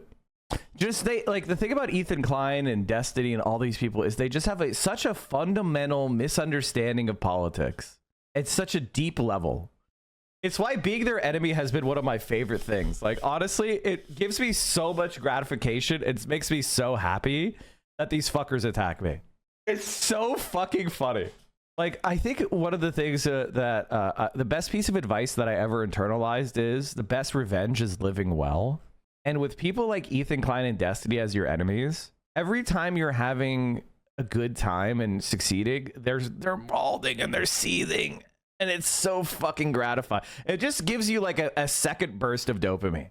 And like whenever I'm feeling tired or lazy and I don't want to work on something or I don't want to stream, I just think like, but they'll be so mad. And it just gives you that extra boost of motivation.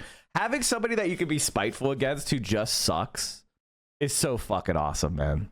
Things are not looking too hot right now. How about on your end? You were briefly a political prisoner? Yeah, I mean, I wouldn't go that far, but yeah, I was briefly detained by the regime for being a political dissident and interrogated on my loyalties to the administration. So, for people who have not yet heard this story, which is all over the place now, can you tell us what happened? You were in France, and you were flying home. I went to France for Mother's Day. Took my family there on a wonderful little trip, as we do once a year. And on my way back, I knew that I might run into some trouble. I had seen a bunch of like TikTokers and even news reports about a immigrant attorney that had been apprehended and detained at the border by Customs and Border Patrol. So I knew this could potentially happen to myself as well. He was a U.S. citizen. I think he's from the New York. Michigan. He was defending some of the students that had lost their visas. I remember seeing this. Yeah, exactly. So I knew that this was a real issue, and you know, I had already warned my friends and my family, my management, Ested Hendren of the New York Times, who I was going to be doing a talk with at University of Chicago. That's why I was actually entering O'Hare Airport, and I have global entry. This is my first time using global entry, as a matter of fact. And I walked up to the gate, and a Customs and Border Patrol agent told me to stand aside and that there would be another agent that would take me to a second location for further questioning. And I instantly knew that, you know, my worst fears were happening in that moment. Did you at that moment were you like, I'm a U.S. citizen? Why are you questioning me? Like, or did you just sort of? I simply stated that I asked them if this was normal process, like what's going on. I mean, I knew what was going on, but I was, you know, I wanted to see what they would say about it. And they were like, yeah, it happens sometimes. So then they brought you to where? To a room? Yeah. So they brought me to a detention area inside of O'Hare Airport, fluorescent light bulbs and all, and a bunch of pews stacked up. I was surrounded by a bunch of families, a terrified elderly lady in a wheelchair, and I asked the fact that Hassan got stopped for like 2 hours is now going to get him so many more mainstream media hits that are going to be at the top of his SEO. All the effort in the content cop, all the effort and they completely failed. Thank you, Ethan Klein.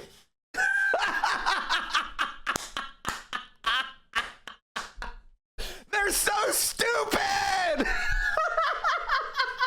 When are they going right way? When is Ethan Klein going to go totally pro-Trump, do you think?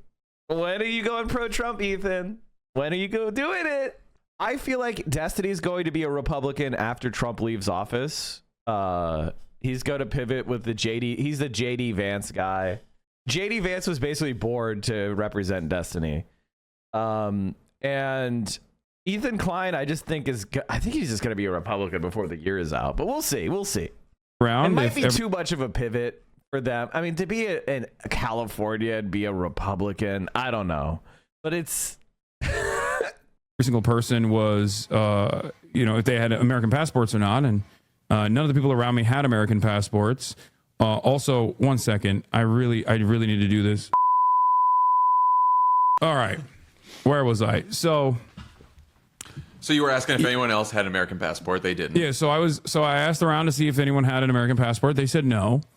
And I love the fact that that Hassan is just like so disrespectful to everyone.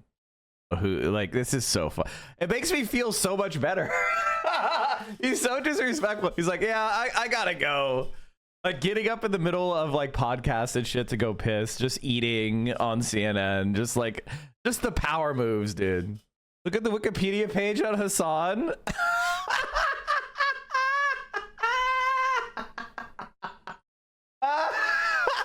Guys, I'm sorry. I just find this so fucking funny. This is so awesome. This is so fucking awesome, dude. You love it. You love to see it. This other room where agents were coming in and out of with passports in their hand, you know, yelling names and saying you're good to go, basically clearing people. I guess they were conducting a secondary investigation without any sort of interview or interrogation taking place. And I was not one of those fortunate people. An agent came out and said, Hassan Piker. I said, it's me. He took me to this other room, this tiny little room with with the steel desk bolted to the ground and these two steel chairs that were very tiny. There was like stools with handlebars on the side. Where I suspect you can handcuff people to normally. And there was a little swirly chair in the corner that was like the lawyer chair. I assume I sat on that because I had seen all of these JCS interrogation videos. So I wanted to assert dominance by refusing to sit on the stool. And I mean, all jokes aside, I knew what was coming, and given my position of profound privilege as someone having a public profile and someone having enough material wealth to be able to combat litigation, I wanted to investigate their line of inquiry. Because I think under normal circumstances, what you're supposed to do in that situation is to shut the fuck up. You're not supposed to talk. You shouldn't talk to police officers. Whether you are innocent or not doesn't matter. And you should demand legal counsel. You should demand a lawyer to speak on your behalf. But I wanted to, like I said, use my position of privilege to see what was actually happening and what I had heard from all these other like TikTokers and other news stories that had come out. So I entertained it. I talked to them. And the questioning started off very friendly, for sure. And I felt like, I mean, they knew why they were stopping me, and they knew who I was, but it was obvious that they were like talking to me and asking questions that made it seem as though the process of discovery was taking place in that conversation, where it was like, oh, what do you do? What made you think, aside from just a... This is my favorite chart I've ever seen. A comparison of the page views for Ethan Klein versus Hasanabi in the course of 2025. Thank you, Ethan Klein. You are my best friend. I fucking love it, dude. Very good, educated guess. What made you think that they knew who you were and what you did Ollie? Before they started the questioning, or when they started the questioning? Well, because, like I said, the information that they asked in that conversation was so directional and so deliberate about my commentary. Like, it was so specific about my commentary that made me realize that this person, I mean, my suspicions were correct, because it started off with like, oh, so what do you do? And I was like, well, I'm a Twitch streamer. Or it started off with like, what are you doing in Chicago? And I was like, well, I'm here for a speaking engagement at the University of Chicago. And he's like, oh, what is that about? Now that you mention that, what is the speaking engagement about? And I was like, well, it's with the, I think the journalism school or whatever. He's like, oh, now that you mention that, what do you do that you were invited to the Chicago school to talk? And I was like, I'm a Twitch streamer. He's like, oh, now that you mention that you're a Twitch streamer, what kind of stuff do you talk about on your Twitch stream? What do you do on your Twitch stream? And I was like, I play video games. Oh, do you do anything else on your Twitch stream? And I was like, yes, I also sometimes talk about current events. He's like, oh, now that you mention that, what do you with respect to current events, like, do you talk about the news and politics? And I was like, maybe sometimes if it's pertinent. And it just kept jumping off from point to point, unfolding into this conversation where he asked me directly, like, what do you think about the current administration? What do you think about Donald Trump? And that was the point where I was like, what does this have to do with anything? Where I was like, why are you asking me this question? And he was like, oh, just doing a regular investigation. And investigation into what? Yeah, I didn't really understand that either. But basically, the moment of recognition came when he started asking me questions about Israel, where he was like, "What do you think about the war? What do you think about Israel-Palestine? And what do I think about Hamas?" And he kept repeating over and over again, like he's like, do you think Hamas is a resistance group, or do you think they're terrorists? Do you think Houthis are a resistance group, or do you think they're terrorists? And I kept repeating two different points over and over again. The first point was whenever they asked me about like Israel Palestine, I was like, I'm on the side of civilians. I want to end the bloodshed. And I kept saying that over and over again. Whenever he asked me about like any militancy against Israel, I just kept repeating the position over and over again that like the U.S. State Department has designated Hamas as a terrorist organization, not like giving him any additional points beyond that. Oh, Hassan Piker versus Ethan Klein. Okay. And then the related queries. Hassan Piker Daily Shows, CNN Live, Caitlin Collins, Saudi Arabia, and CPI. So like very politically relevant queries, right? Ethan Klein kids. Does Ethan Klein have Tourette's? Plus 200%. Hassan Piker, Ethan Klein, Hassan Piker. Little bro, you're a sidekick. Little bro, people were like, what is explained? Like, oh no. Little bro, that's brutal. That's brutal. That's brutal. You're a sidekick. Oh. There were definitely moments where I revealed my position, like with Donald Trump. I said I don't like him, and that it's constitutionally protected speech to have this sort of opinion as an American citizen. And but beyond that, in terms of like foreign policy, I didn't like dive too deeply into it, with one other exception where he was like, well, what do you think about the Houthis like being designated as a terror group? And I said, well, I'm of the mindset of the Brookings Institution that it was a major mistake in 2020 when Donald Trump actually designated the Houthis as a terror organization, even though it's like a national militancy in a civil war. And I think that our interference in that regard actually made a manageable solution less likely, and greatly increased the violence that people of Yemen were subjected to. And I also told him that I didn't like Trump from the perspective of running for office on a peace ticket and then not really ending any of the wars that he promised he would end day one. So there were definitely moments where I revealed my bias. And here's the thing, chat. I want you to understand something, that sometimes people who are educated and privileged decide to do things that are personally risky to heighten the contradictions. And this is something that I think a lot of people need to understand about what Hassan was doing. I don't want you to do this type of shit, but he was doing it full well understanding the risks. He was playing into their hands to heighten the contradictions. He was yapping because he understood that if something happened to him, there would be a lot of people riding for him. Bernie Sanders would be outside his fucking like prison. Okay, like he has privilege and connections and power and money that you do not have. So he was there and he was openly and willingly taking those risks.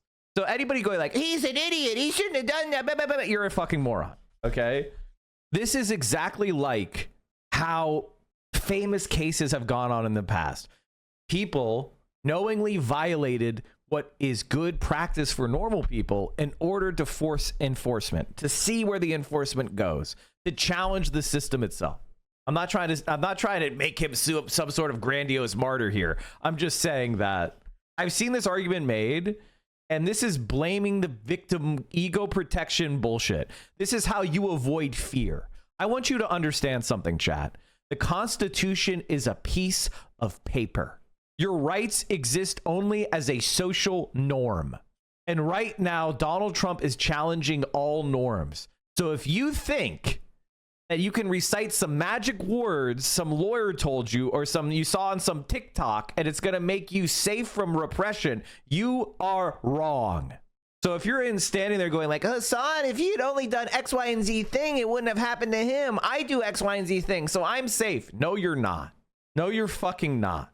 And I think one of the worst things about liberalism in our country is how a lot of people who are well-meaning, progressive people don't really study power, and they don't really study political science. They act in these kind of liberal aping ways where it's like being a socialist is when you're very, very liberal. You just want more programs and you just want more racial quotas and you want more land acknowledgements and you just want more, very, social signaling behaviors.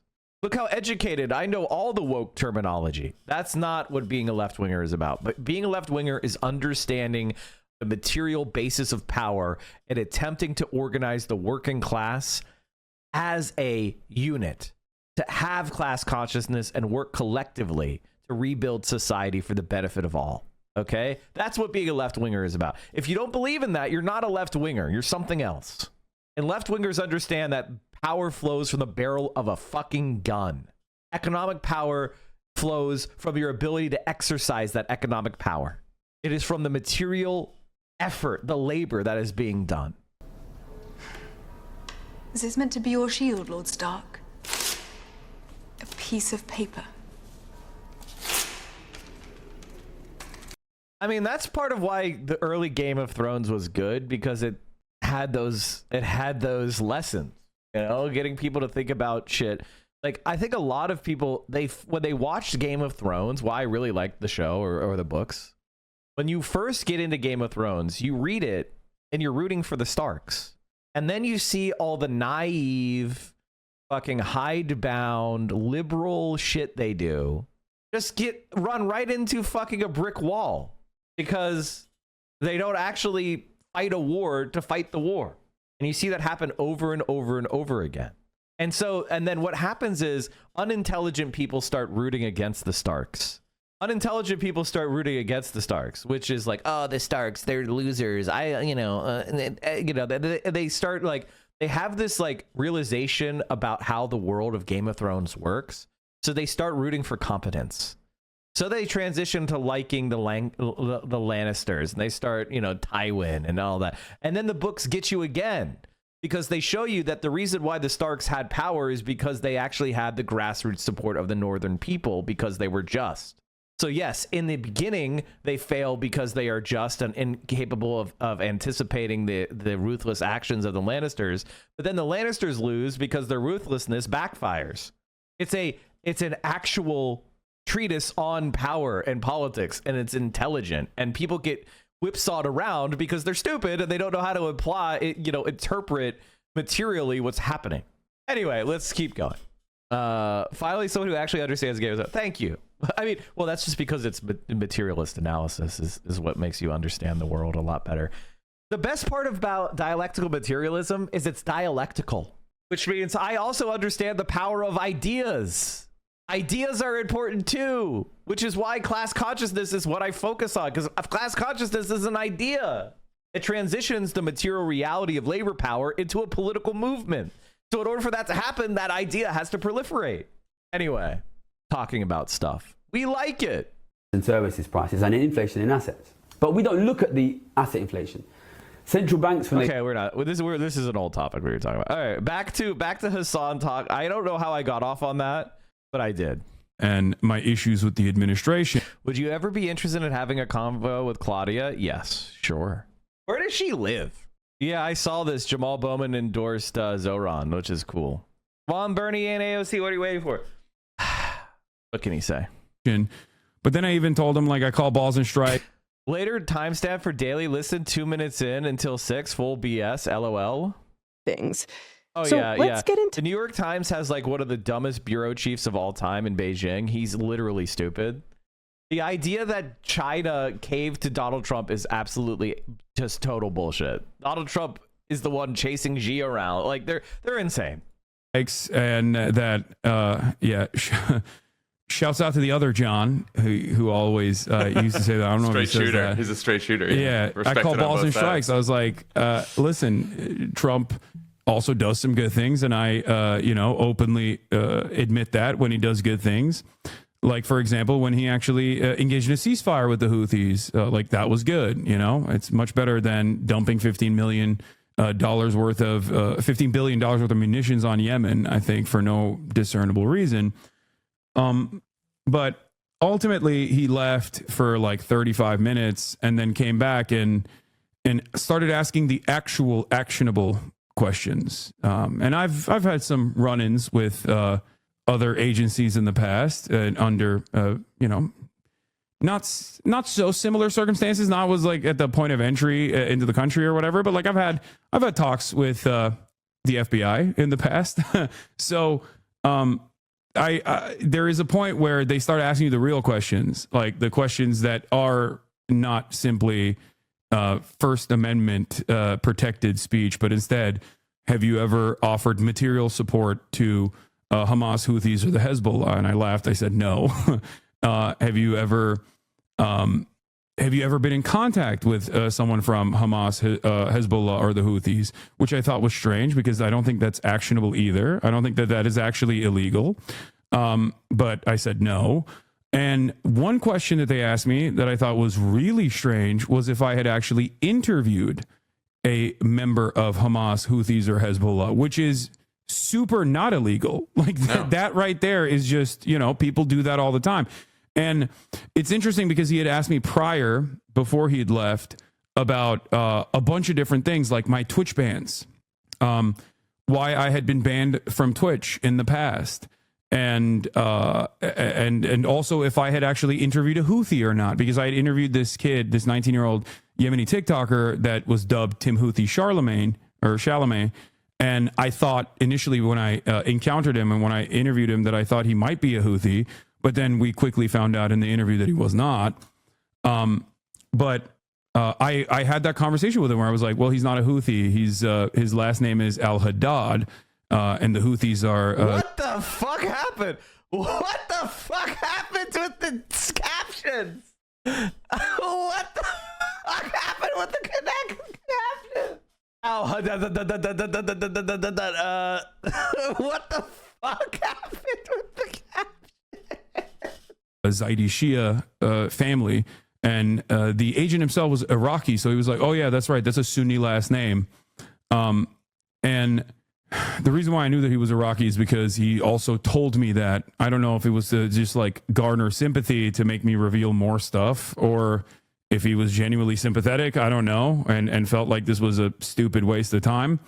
But in the second half of the interview, they did ask me if I had, once again, interviewed a member of Hamas, Hezbollah, or the Houthis, which again, not illegal, but still that was like a part of the actionable items that they were pushing for. I said no. And after that, I mean, there was a little bit more back and forth, and basically the interview didn't end abruptly, but I did ask, like, so what's the whole purpose of this? Like, is this normal process now? Like, am I going to actually constantly have to endure this every time I travel internationally? And he was like, well, maybe. But if you, he gave me a little sheet, and it was a Department of Homeland Security sheet, like one of those little brochures you get at the doctor's office, basically. And he underlined this website, dhs.gov/trip. And he said, if you write an inquiry to the Department of Homeland Security about why you were stopped, then they will give you 90% of the time, they'll give you all the information as to why you were stopped. And then you can figure out what not to do to make sure that this doesn't happen again. And considering that the entire interrogation revolved around protected speech and my opinions, I felt a little weird about that. Like, what do you mean? If I don't want to be stopped again, I guess have to never talk about my opinions on Trump or any number of different militancies in the region from an academic context. Like, it's ridiculous, right? So after that, I asked him, okay, so like, is this gonna happen again? Like what's the purpose of this? Like, am I being detained? Am I being detained right now? He's like, no, you're not being detained, which I thought was strange because that is not the vibe of it all. I couldn't just like walk away. There's like armed guards around, right? And so I said like, okay, so am I free to leave then? And soon after that, he was like, all right, like the interview's over. And they never actually asked me for my phone. They never asked me for my laptop or any of my personal items to search, because that was my red line to begin with. Like that, I knew what I would entertain in terms of like what the subject of inquiry would be. But if they were to actually try to confiscate my phone or anything like that, I was going to say, no, I want a lawyer. Like I'm done. If it turned in that direction. But that never happened. So they released me, and I went and I got my bag and I got out of there. Have you talked to a lawyer since? I called my lawyer buddy, who he's not like an immigration attorney. He's a public defender in New York, after, but he was more shaken up about the process happening than really offering me any sort of like legal advice. And lawyers have reached out, like the ACLU's reached out. A bunch of First Amendment defense lawyers have reached out as well. I have yet to talk to them. I saw that Tricia McLaughlin, who's the spokesperson for the Department of Homeland Security, who lies all the time about everything, but she quote tweeted the story, and she said, "Oh, he's lying. He's lying for clicks." Lalo cried 100% when Hassan called him. I can't believe everyone's falling for this sensitive bisexual man trick. Like the sensitive bisexual man trick who loves poetry. Like, I thought people would have fucking gotten over that. That's like an archetype that came up in the 19-teens. All right. I can't believe Lolo's still slaying. This is such hot man privilege. You could just copy these, you could just copy these archetypes from 120 years ago and they still hit when you're hot. I have to come up with a new genre of music to hit. My God. He wrote about being a generational fuckboy on his Substack. And claims that his political beliefs triggered the inspection are baseless. I cursed Lolo by having the female form of him encounter him. The female form of Lolo must encounter him. That is my curse. I'm speaking the dark magic upon him. May you encounter your mirror. Mike is just jealous of soft bi boys. It would be envious, not jealous. Be literate. That's not what jealous means. There's a different word. I'm sorry, but I'm going to enforce the fact that you picked the correct word. Envious, not jealous. I don't know what else would have triggered an inspection that leads to just 2 hours worth of questions about what you do for a living and what you believe about the Houthis. Or my Twitch bans. And it wasn't just like my questioning. Oh no, the idiots have ruined the definition of jealous. They now just put the wrong definition as like the primary definition. Oh no, what have you guys have done? What have you illiterates done?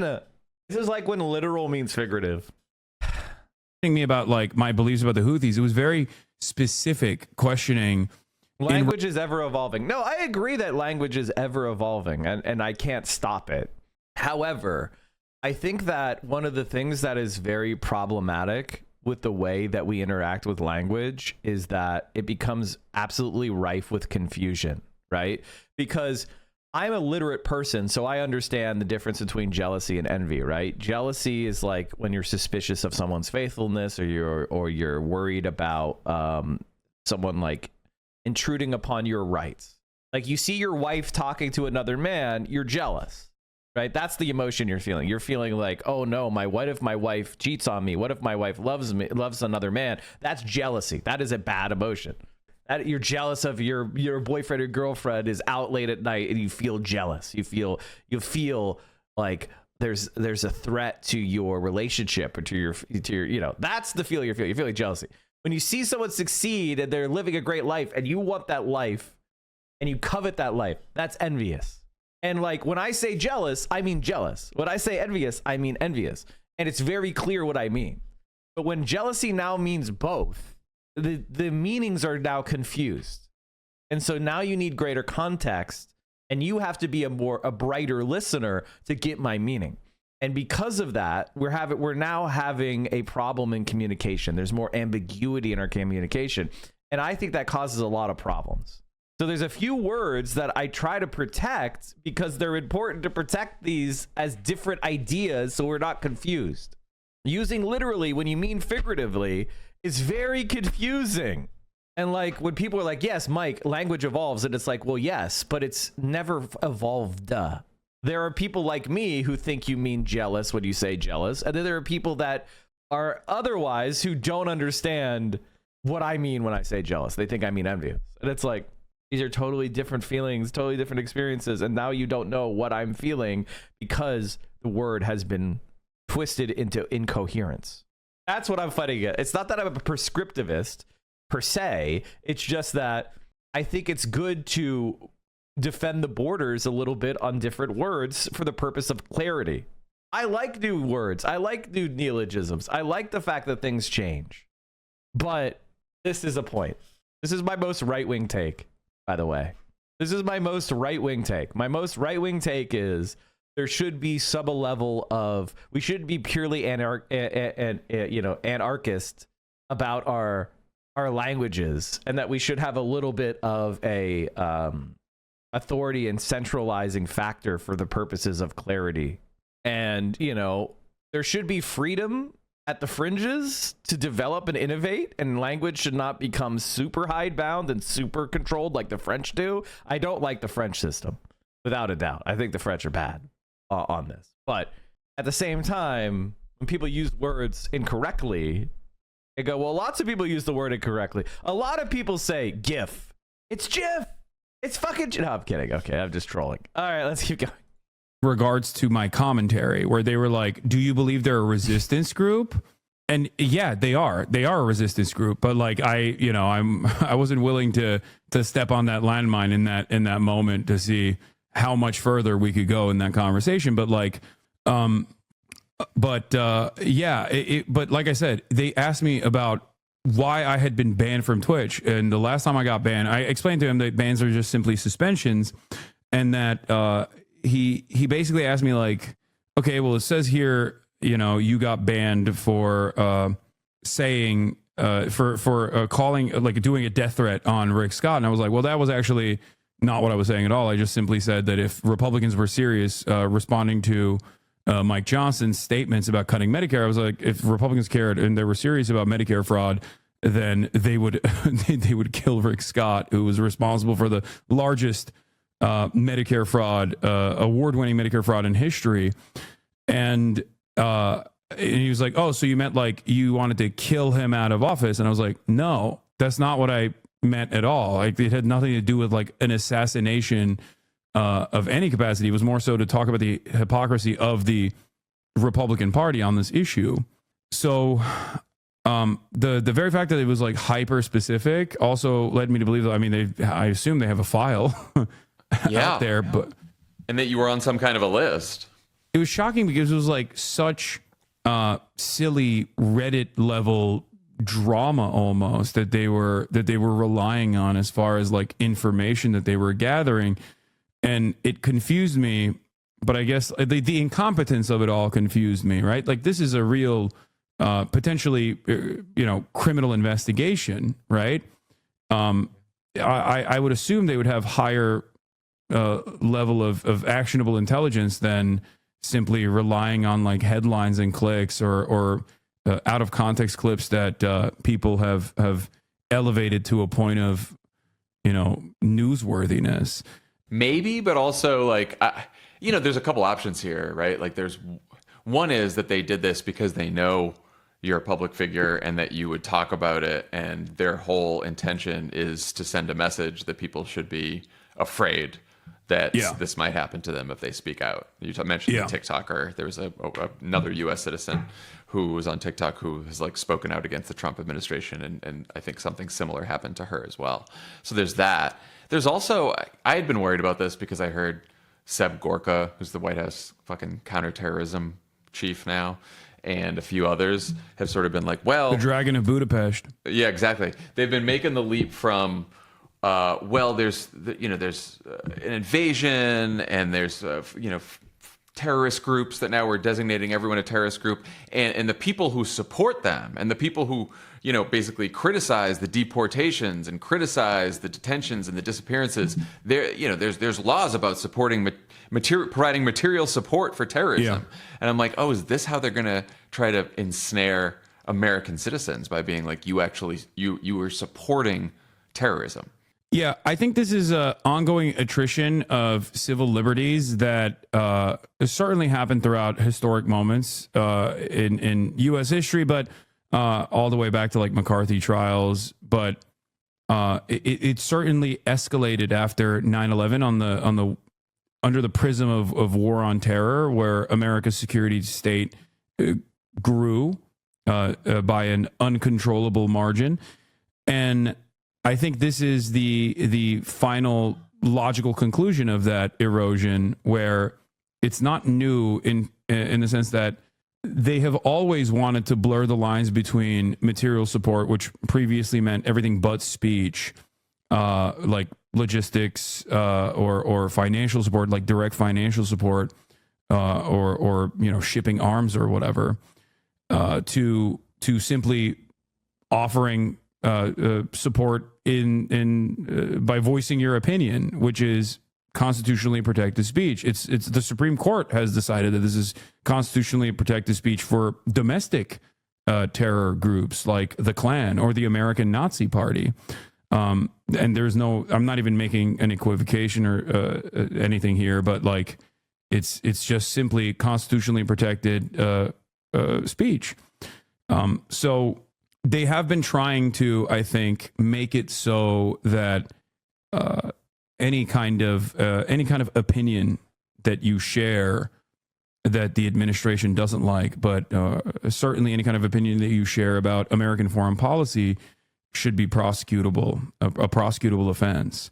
And that's kind of what you saw with what Marco Rubio was doing, using this like crazy State Department provision to claim that the Secretary of State can claim that someone is harming American State Department agendas by offering material support to established terror organizations by exercising their First Amendment rights, their constitutionally protected First Amendment rights.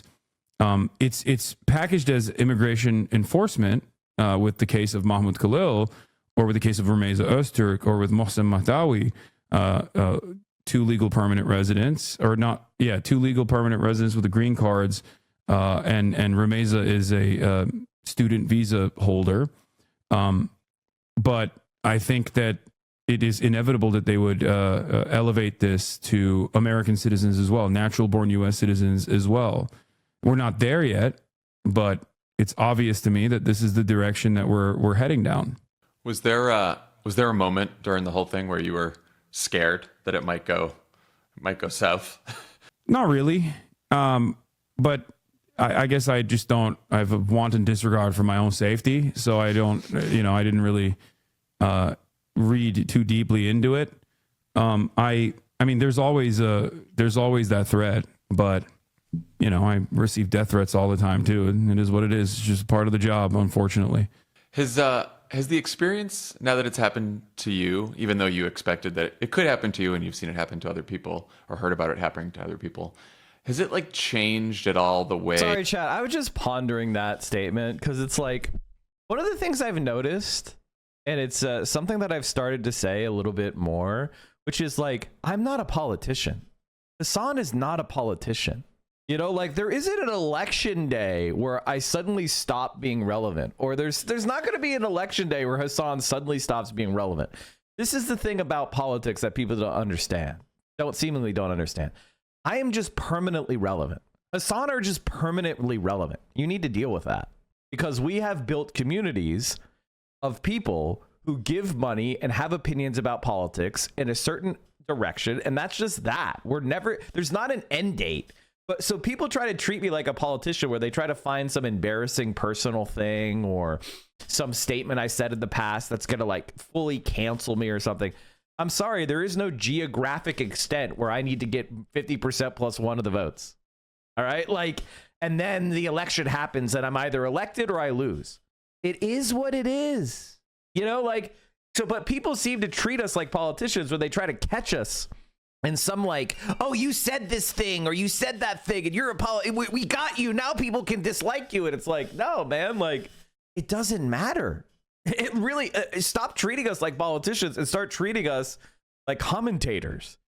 And I feel like when Hasan is talking, it's like he's talking from the perspective of like being treated like a politician, and it ain't so. It really ain't so.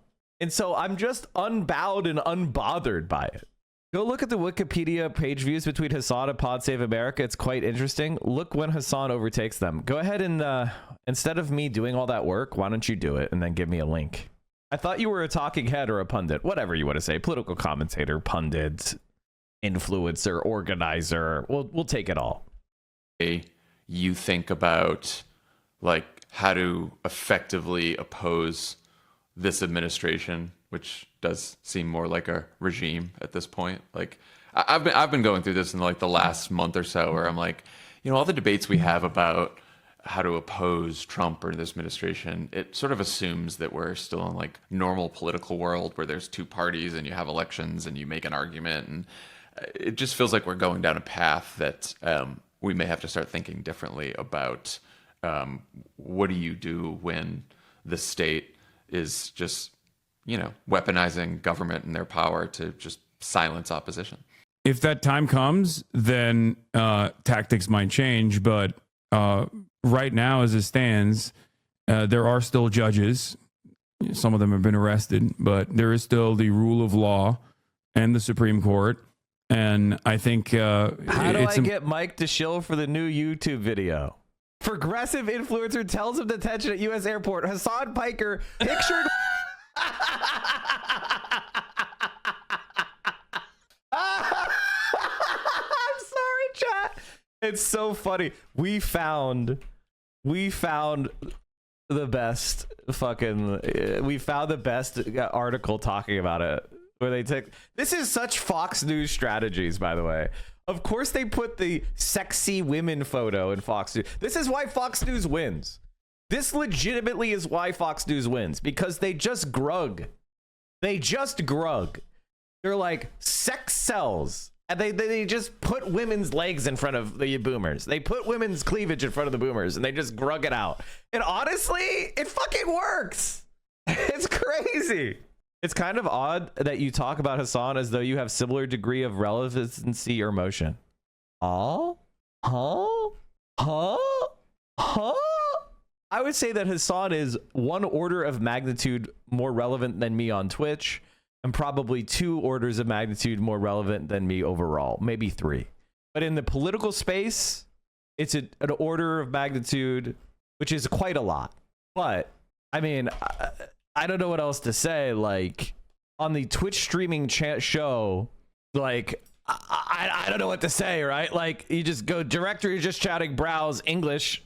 I'm in the top 4. Like I don't know what else to say. Like it is what it is. It is what it is. I'm relevant on my website.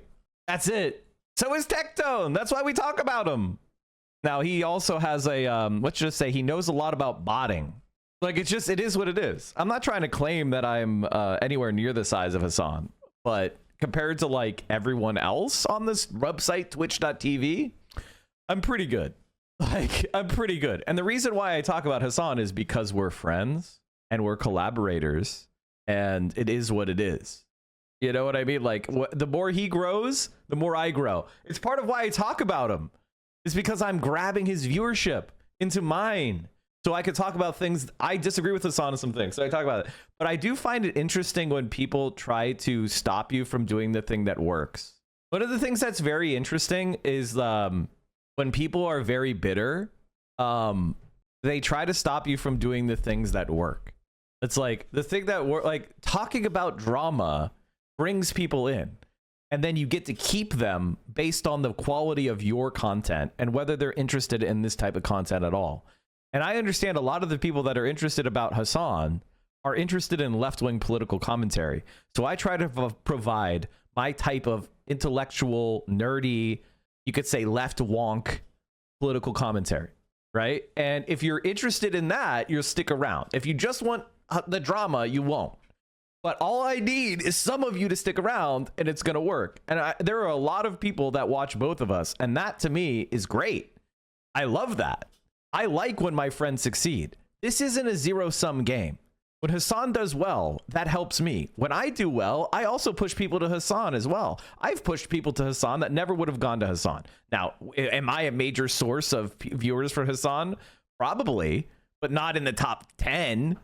But I'm definitely there. I'm definitely contributing. It's a two-way funnel. And that's how you cross-pollinate. That's how you succeed. That's how you succeed on the logic of social media. I just explained logos, pathos, and ethos earlier. This is part of the ethos. Having a group of people who are largely in agreement or in a coalition with each other helps all members of the coalition. The group is stronger than the individual. I understand those points. I very much appreciate your contributions and comment. I probably agree with you more things than Hasan. It just seems that he catches a lot more vitriol and much more relevant in the online world. Yeah, because he's absolutely a cross-platform superstar. I am a Twitch streamer. Hasan is a media personality. That's what you guys are like. Hasan has graduated to Hasan has taken Twitch and maximized what you can get out of it. He's so big on Twitch, it's now mushrooming into other areas, right? I am a successful Twitch streamer. He's a successful media personality. That's the difference. Like, he is a international media star. He's meeting with somebody who is running to be the French president. He's meeting with like world historical figures on a regular basis. Okay, like this is, yeah. I mean, comparing yourself to Hasan, like, nope. I mean, very few people can actually legitimately compare themselves to Hasan. I don't remember how I got here or to Hasan's stream. My depression dementia prevents me from remembering. I'm just glad you're here. Important to. Oh, by the way, chat, we are 3 hours into the stream. If you enjoy this type of content, please consider supporting it by subscribing at tier 1, tier 2, or tier 3 sub. If you have Amazon Prime, you can attach that to your Twitch account. You get 1 free sub a month. That's your Twitch Prime sub. Oh my lord. Look how much bigger Hasan is than Pod Save America. But the reason why Hasan goes on Pod Save America is not because there is like more activity. He's bigger than Pod Save America. It's that they're more relevant in they're more listened to in the elite than he is. So this is cross-pollination. It is them being advertised to Hasan's audience, who are going to laugh at them for being liberals. But this is also Hasan being normalized in more elite spheres in DC and overall. That's what's happening here. Anyway, if you enjoy this content, please consider supporting it by subscribing at tier 1, tier 2, or tier 3 sub. We have Amazon Prime. You can attach that to your Twitch account. You get 1 free sub a month. That's taking $2.50 out of Jeff Bezos' pocket and putting it into mine. You are making every single one of these people mauled. And that reminds me of my favorite new TikTok, which is absolutely blowing up. Clips from PA. The hater behavior too. Mike from PA to me is a full-on grifter. One day I'm gonna do a video on this guy. He is the most pathetic dipshit on all of Twitch. And just to show you how easy this grift is, this guy is like relatively successful, and he is like not talented. He is vile, and he is cringe as fuck. What's his average view count? Probably like a couple K. Couple K. Does he really get a couple K? Does he really get a couple K? Ugh. Dan, stream, go live right now. Dan, go live right now on Twitch. Show me what you've got. Nice. And somehow he still succeeded.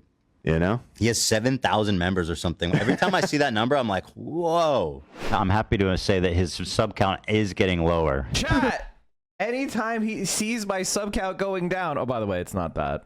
It's 56. Anytime he sees the fact that I am not increasing my wealth, He's following the daily fluctuations of my sub count. Ethan Klein is following the daily, and I know a lot of you got refunded from Denims, okay? So Denims refunded the GoFundMe. Now you've got some extra money in your pocket. Now you can go fund my life. Go fund my life. I didn't really talk about it because I want to see what Denims has to say about it, but he is pocket watching my individual fluctuations of my subscribers. So if you want to personally tweak Ethan Klein, subscribe to this stream. Is it? Yeah, I mean, it's closer to 8,000 before. I mean, every time I look, he has between 7,000 and 8,000 paying members, which is pretty disturbing, but it is what it is. Like, I gotta be honest, I don't even notice when Ethan Klein talks about me. I legitimately don't notice. Somebody has to tell me. Mike from PA, Mike from PA, Mike from PA, Mike from PA, Mike from PA, Mike He from went on PA. my Ballotopedia? Somebody has to tell me. Mike. He went on my Ballotopedia? This is like basically like, listen, everybody knows I ran for office in 2019 or 2014, excuse me. But to go on my Ballotopedia of my race from 2014 is pretty close to a dox. Like, that is like pulling up someone's kiwi farms, really. Like, personally, I don't give a shit. I personally don't give a shit. But like, it is very weird to do that kind of shit. It really is really weird. Again, he's never ever, not one, as far as I know, has he ever countered like a substantive argument I've made about Palestine or Gaza? Has he ever talked about my political views in any substantive way? The only thing I know him doing is he had a clip of me talking about how I think they might be botting their followers to avoid certain levels of decline in their subscriptions, and then I was retracted that like 5 minutes later by realizing I was out of pocket and wrong. And somebody, you know, and I don't really know about YouTube, so I retracted that. It did the same fucking stream. I was out of pocket. It's one of the few times I was out of pocket, and I immediately retracted. They did a segment on that, which, like, bro, I retracted it before you even commented. Like, come on. And the second thing is me putting a hit on Destiny. That's it. And yet he's freaking out about how much he hates me. What? Do you think you would have won the election if they didn't remove you from the ballot? I was only off the ballot for 2 weeks. I won the primary. So I was on the ballot. So the whole removing me from the ballot thing only lasted for 2 weeks. I was on the ballot, and then I was off the ballot, and then I won my primary, and then I was on the ballot. So it was really irrelevant. The reason why I lost is because a couple reasons. One, it was newly gerrymandered and they made it much more Republican, and no Democrat has won that district since. The second thing is I was outspent massively, obviously. The third thing is basically it was the worst year to be a Democratic challenger in Pennsylvania in American history. Not one Democratic challenger won. 2014 was the worst year to be a Democratic candidate in American history. So 2014 was a red wave. It was a red wave off of the 2010 red wave. So I ran at a really awkward time. It was basically the Obama coalition was totally exhausted and the Republicans were fired up. So it was a very, very badly timed race. And then fourth, just, you know, various mistakes I made as a young person who didn't know how to campaign. But they're not that relevant. Am I going to run for another office again? Maybe. From PA, No, Mike. I'm just kidding. I find it highly unlikely. From PA, Mike from PA, Mike. I thought you got removed for falsely claiming you were a lawyer. No. I got removed because of the professions section on my petitions that was filled in by the Democratic Party, not me. And they created new law.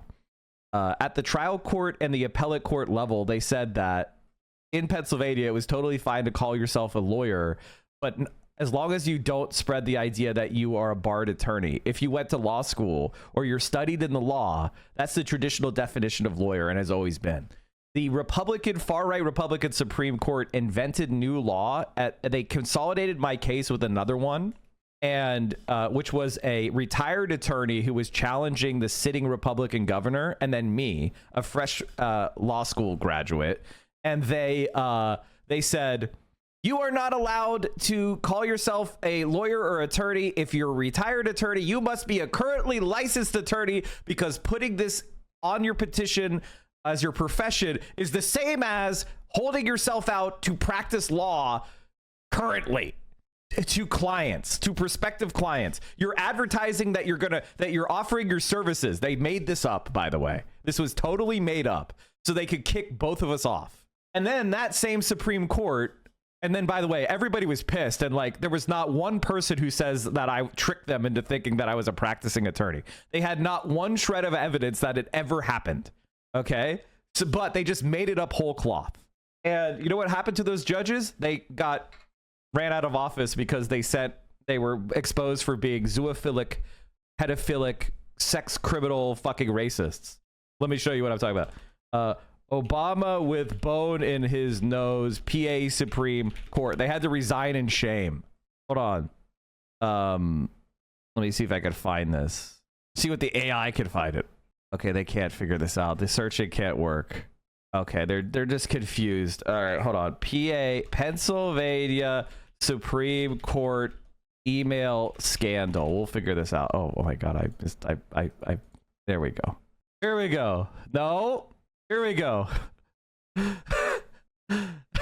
The Pennsylvania Supreme Court scandal, justices behaving badly. So this was 2014. So within months, the judges that did a partisan decision were caught.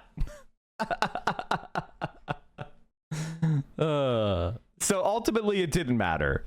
Now, people, Destiny basically tried to use the same argument that conservatives, Republicans did in some very obscure mailers that they did. Like, Destiny basically surfaced those mailers that literally no one cares about, just to try to, basically pull up opposition research for me and attack me, to try to attack my credibility. Again, that's that ethos we talked about earlier. So these people, Ethan Klein and Destiny siding with like far-right Republican Tea Party people and sex criminals. Of course they did. Exhaust every available avenue before switching tactics. And so, I mean, in terms of my commentary, I have not stopped talking about it. Oh, yeah. Basically, Ethan Klein... Sorry, Elon Musk, not Ethan Klein. Elon Musk is forcing white genocide shit into every response with Grok. HBO's streaming services changed their names twice since 2020. From HBO Max to Max in 2023, and back to HBO Max in 2025. Earlier services like HBO Go and HBO Now existed but are distinct. The rebranding reflects corporate strategies, not consumer demand. Regarding white genocide in South Africa, some claim it's real, citing farm attacks and kill the Boer as evidence. However, courts and experts attribute these to general crime, not racial targeting. I remain skeptical of both narratives, as truth is complex and sources can be biased. Even when they try to force them to bring up white genocide in South Africa, even Grok won't say it's happening. They're forcing him to bring it up, but then he won't say it's happening. Because the only place where you're getting white genocide is real is Stormfront. Is real. I will tell you that. I mean, I tweet quite frequently and also talk extensively about American foreign policy, and I haven't stopped, and I will not stop. I'm very stubborn. So, if they arrest me, then they do. There's nothing really I can do about that. But chat, we're just 11 subs away from 7,100. That would be so aesthetic. As far as like switching tactics, I mean, like I said, it's Sam just ripped Ezra Klein a new asshole to his face. Wait, really? Sam Cedar is now my best friend again. Garganimal, thank you for the 5 tier 1s. Entirely dependent on where Sergeant we move Emnus. from here. Yeah. No, I think an effective Questionable, like you're tactic the tier 3. is they You're want my best to friend. scare people into not talking or to be quiet. And Oh, I yeah. think the louder we can be and show them that we're not fucking scared of them, that we're going to keep talking and they can do whatever they want, probably the better. Because Yeah, it does absolutely. feel like so much of this is about intimidation or the desire to intimidate. Yeah, if they weren't fearful of opposition, then they wouldn't engage in these sorts of intimidating actions, and that's the way I see it. And I will say, you brought up, what's her name? Tricia McLaughlin, the spokesperson for the Department of Homeland Security. I think it was very interesting what she said because, one, she did not even deny that it took place. Which, she said I lied for likes, but didn't deny that I was detained. Said it was routine when it wasn't. Or I guess they think it's routine to ask about your opinion of the president and Israel. That's crazy. But the one thing that she claimed was that I was targeted for my political dissent. And I think it's very instructive what they choose to say is a lie. Because, one, I didn't even bring that up. I was just saying I'm a political commentator, and these are the questions that they asked me. And it was interesting that she got that message out of that and wanted to claim that that wasn't the case, which leads me to believe that they are still, to a certain degree, fearful of public pushback.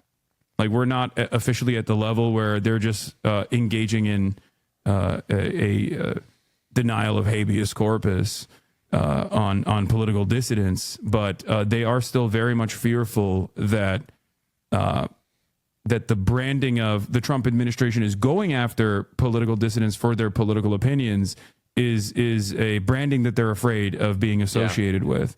So I think that in and of itself also proves that there's still plenty of opportunity for civil disobedience and also demonstrations and continue. My AOC loving apolitical friends said they like Ezra Klein. How is he so disseminated so well to normies? Because the New York Times. Because Ezra Klein, there's two people, Ezra Klein and Matthew Iglesias, who are basically sycophantic court jesters. They're like the court philosopher, the court, they just follow around whatever the Democratic Party wants, and they kind of tell the donor class what they want to hear. That's why they're famous. Ezra Klein is the most sycophantic Democratic shill, but he does it in a pseudo intellectual way. And so he gets, he's like massively platformed by every mainstream media outlet. Continuing to say whatever the fuck you want to say about this administration. Yeah, no, I think that's right. And I think it's a good place to leave it. Well, good luck next time you're leaving the country. You got any plans to... I did. I was planning on going to Cuba. So now I don't know. I don't know what they'll do to me after I go to Cuba. As a state sponsor of terror, according to this administration. So real. Well, I have plans to go to Cuba and plans to go to Ireland this year. Plans to go back to France as well, and also plans to go to China.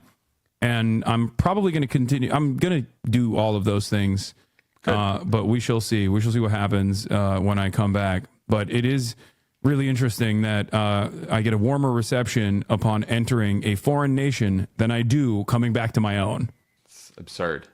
Well, promise me next time that happens to you, you get the lawyer first. Get the lawyer on the phone. Yeah. Now that you've tested it out, make sure you're safe next time. Most likely. All right, buddy. All right. Good talking to you. Thanks for joining. Thanks for having me. He sounds so tired. Chat, we're just 5 subs away. He's like, oh, I have to do all these interviews with all the mainstream media. All right, what else happened? Hassan should be under no illusions that Harris and were office, these Pod John. No, that's why Harris losing is good. Crispy Bacon Fox, thank you so much for gifting 5 more. The Pod John. Okay, here's the reality of the Pod Johns. This is the reality of the Pod Johns. You want me to explain the Pod Johns? I recognize their game because I have a similar game in that I try to orient myself so that I barely touch electoral politics at all times. They try to orient themselves where they touch every aspect of the Democratic Party, no matter how fringe. So whereas I'm barely touching electoral politics, I reach Bernie Sanders is the most right-wing person I'd ever speak to positively about, right? Like Bernie Sanders, right? I barely touch electoral politics because that's where regular people are. So I want to remain relevant to regular people. Their strategy is to talk to everybody in the Democratic coalition. So they're always, no matter how left-wing or right-wing. So they have a different strategy, which is talk to the whole Democratic Party at all times and remain positive relations with them. And my attitude is dispense with every part of the Democratic Party that's useless, right? So I can see exactly what they're doing. Now, they would not talk to me because I would not allow them to do that. I would force them to confront the problems with the Democratic Party. I wouldn't allow them to do this like soft, Hassan talked positively about going to Cuba and stuff like that and made them say that saying Cuba is a terrorist is ridiculous, which was good. That's a win for us. But I wouldn't be so agreeable. And they know that. People know that I wouldn't be agreeable. I would be like, I would be bringing up David Hogg's situation. I would be bringing up the fact that we have, Nancy Pelosi from her fucking hospital bed in France with a broken hip, blocking AOC from becoming the ranking member on oversight. Like, I wouldn't let them just sit there. I would force them to have to speak badly about part of the Democratic Party. And they they don't want to do that. I mean, they strategically do it.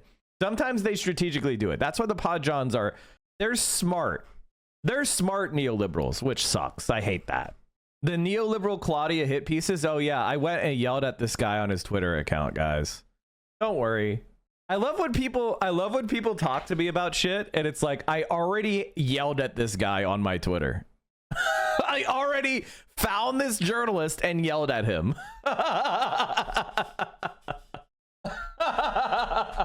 I said that we should be paying attention. We should monitor people like him for their fascist anti-democratic fascist tendencies. And I know he read that.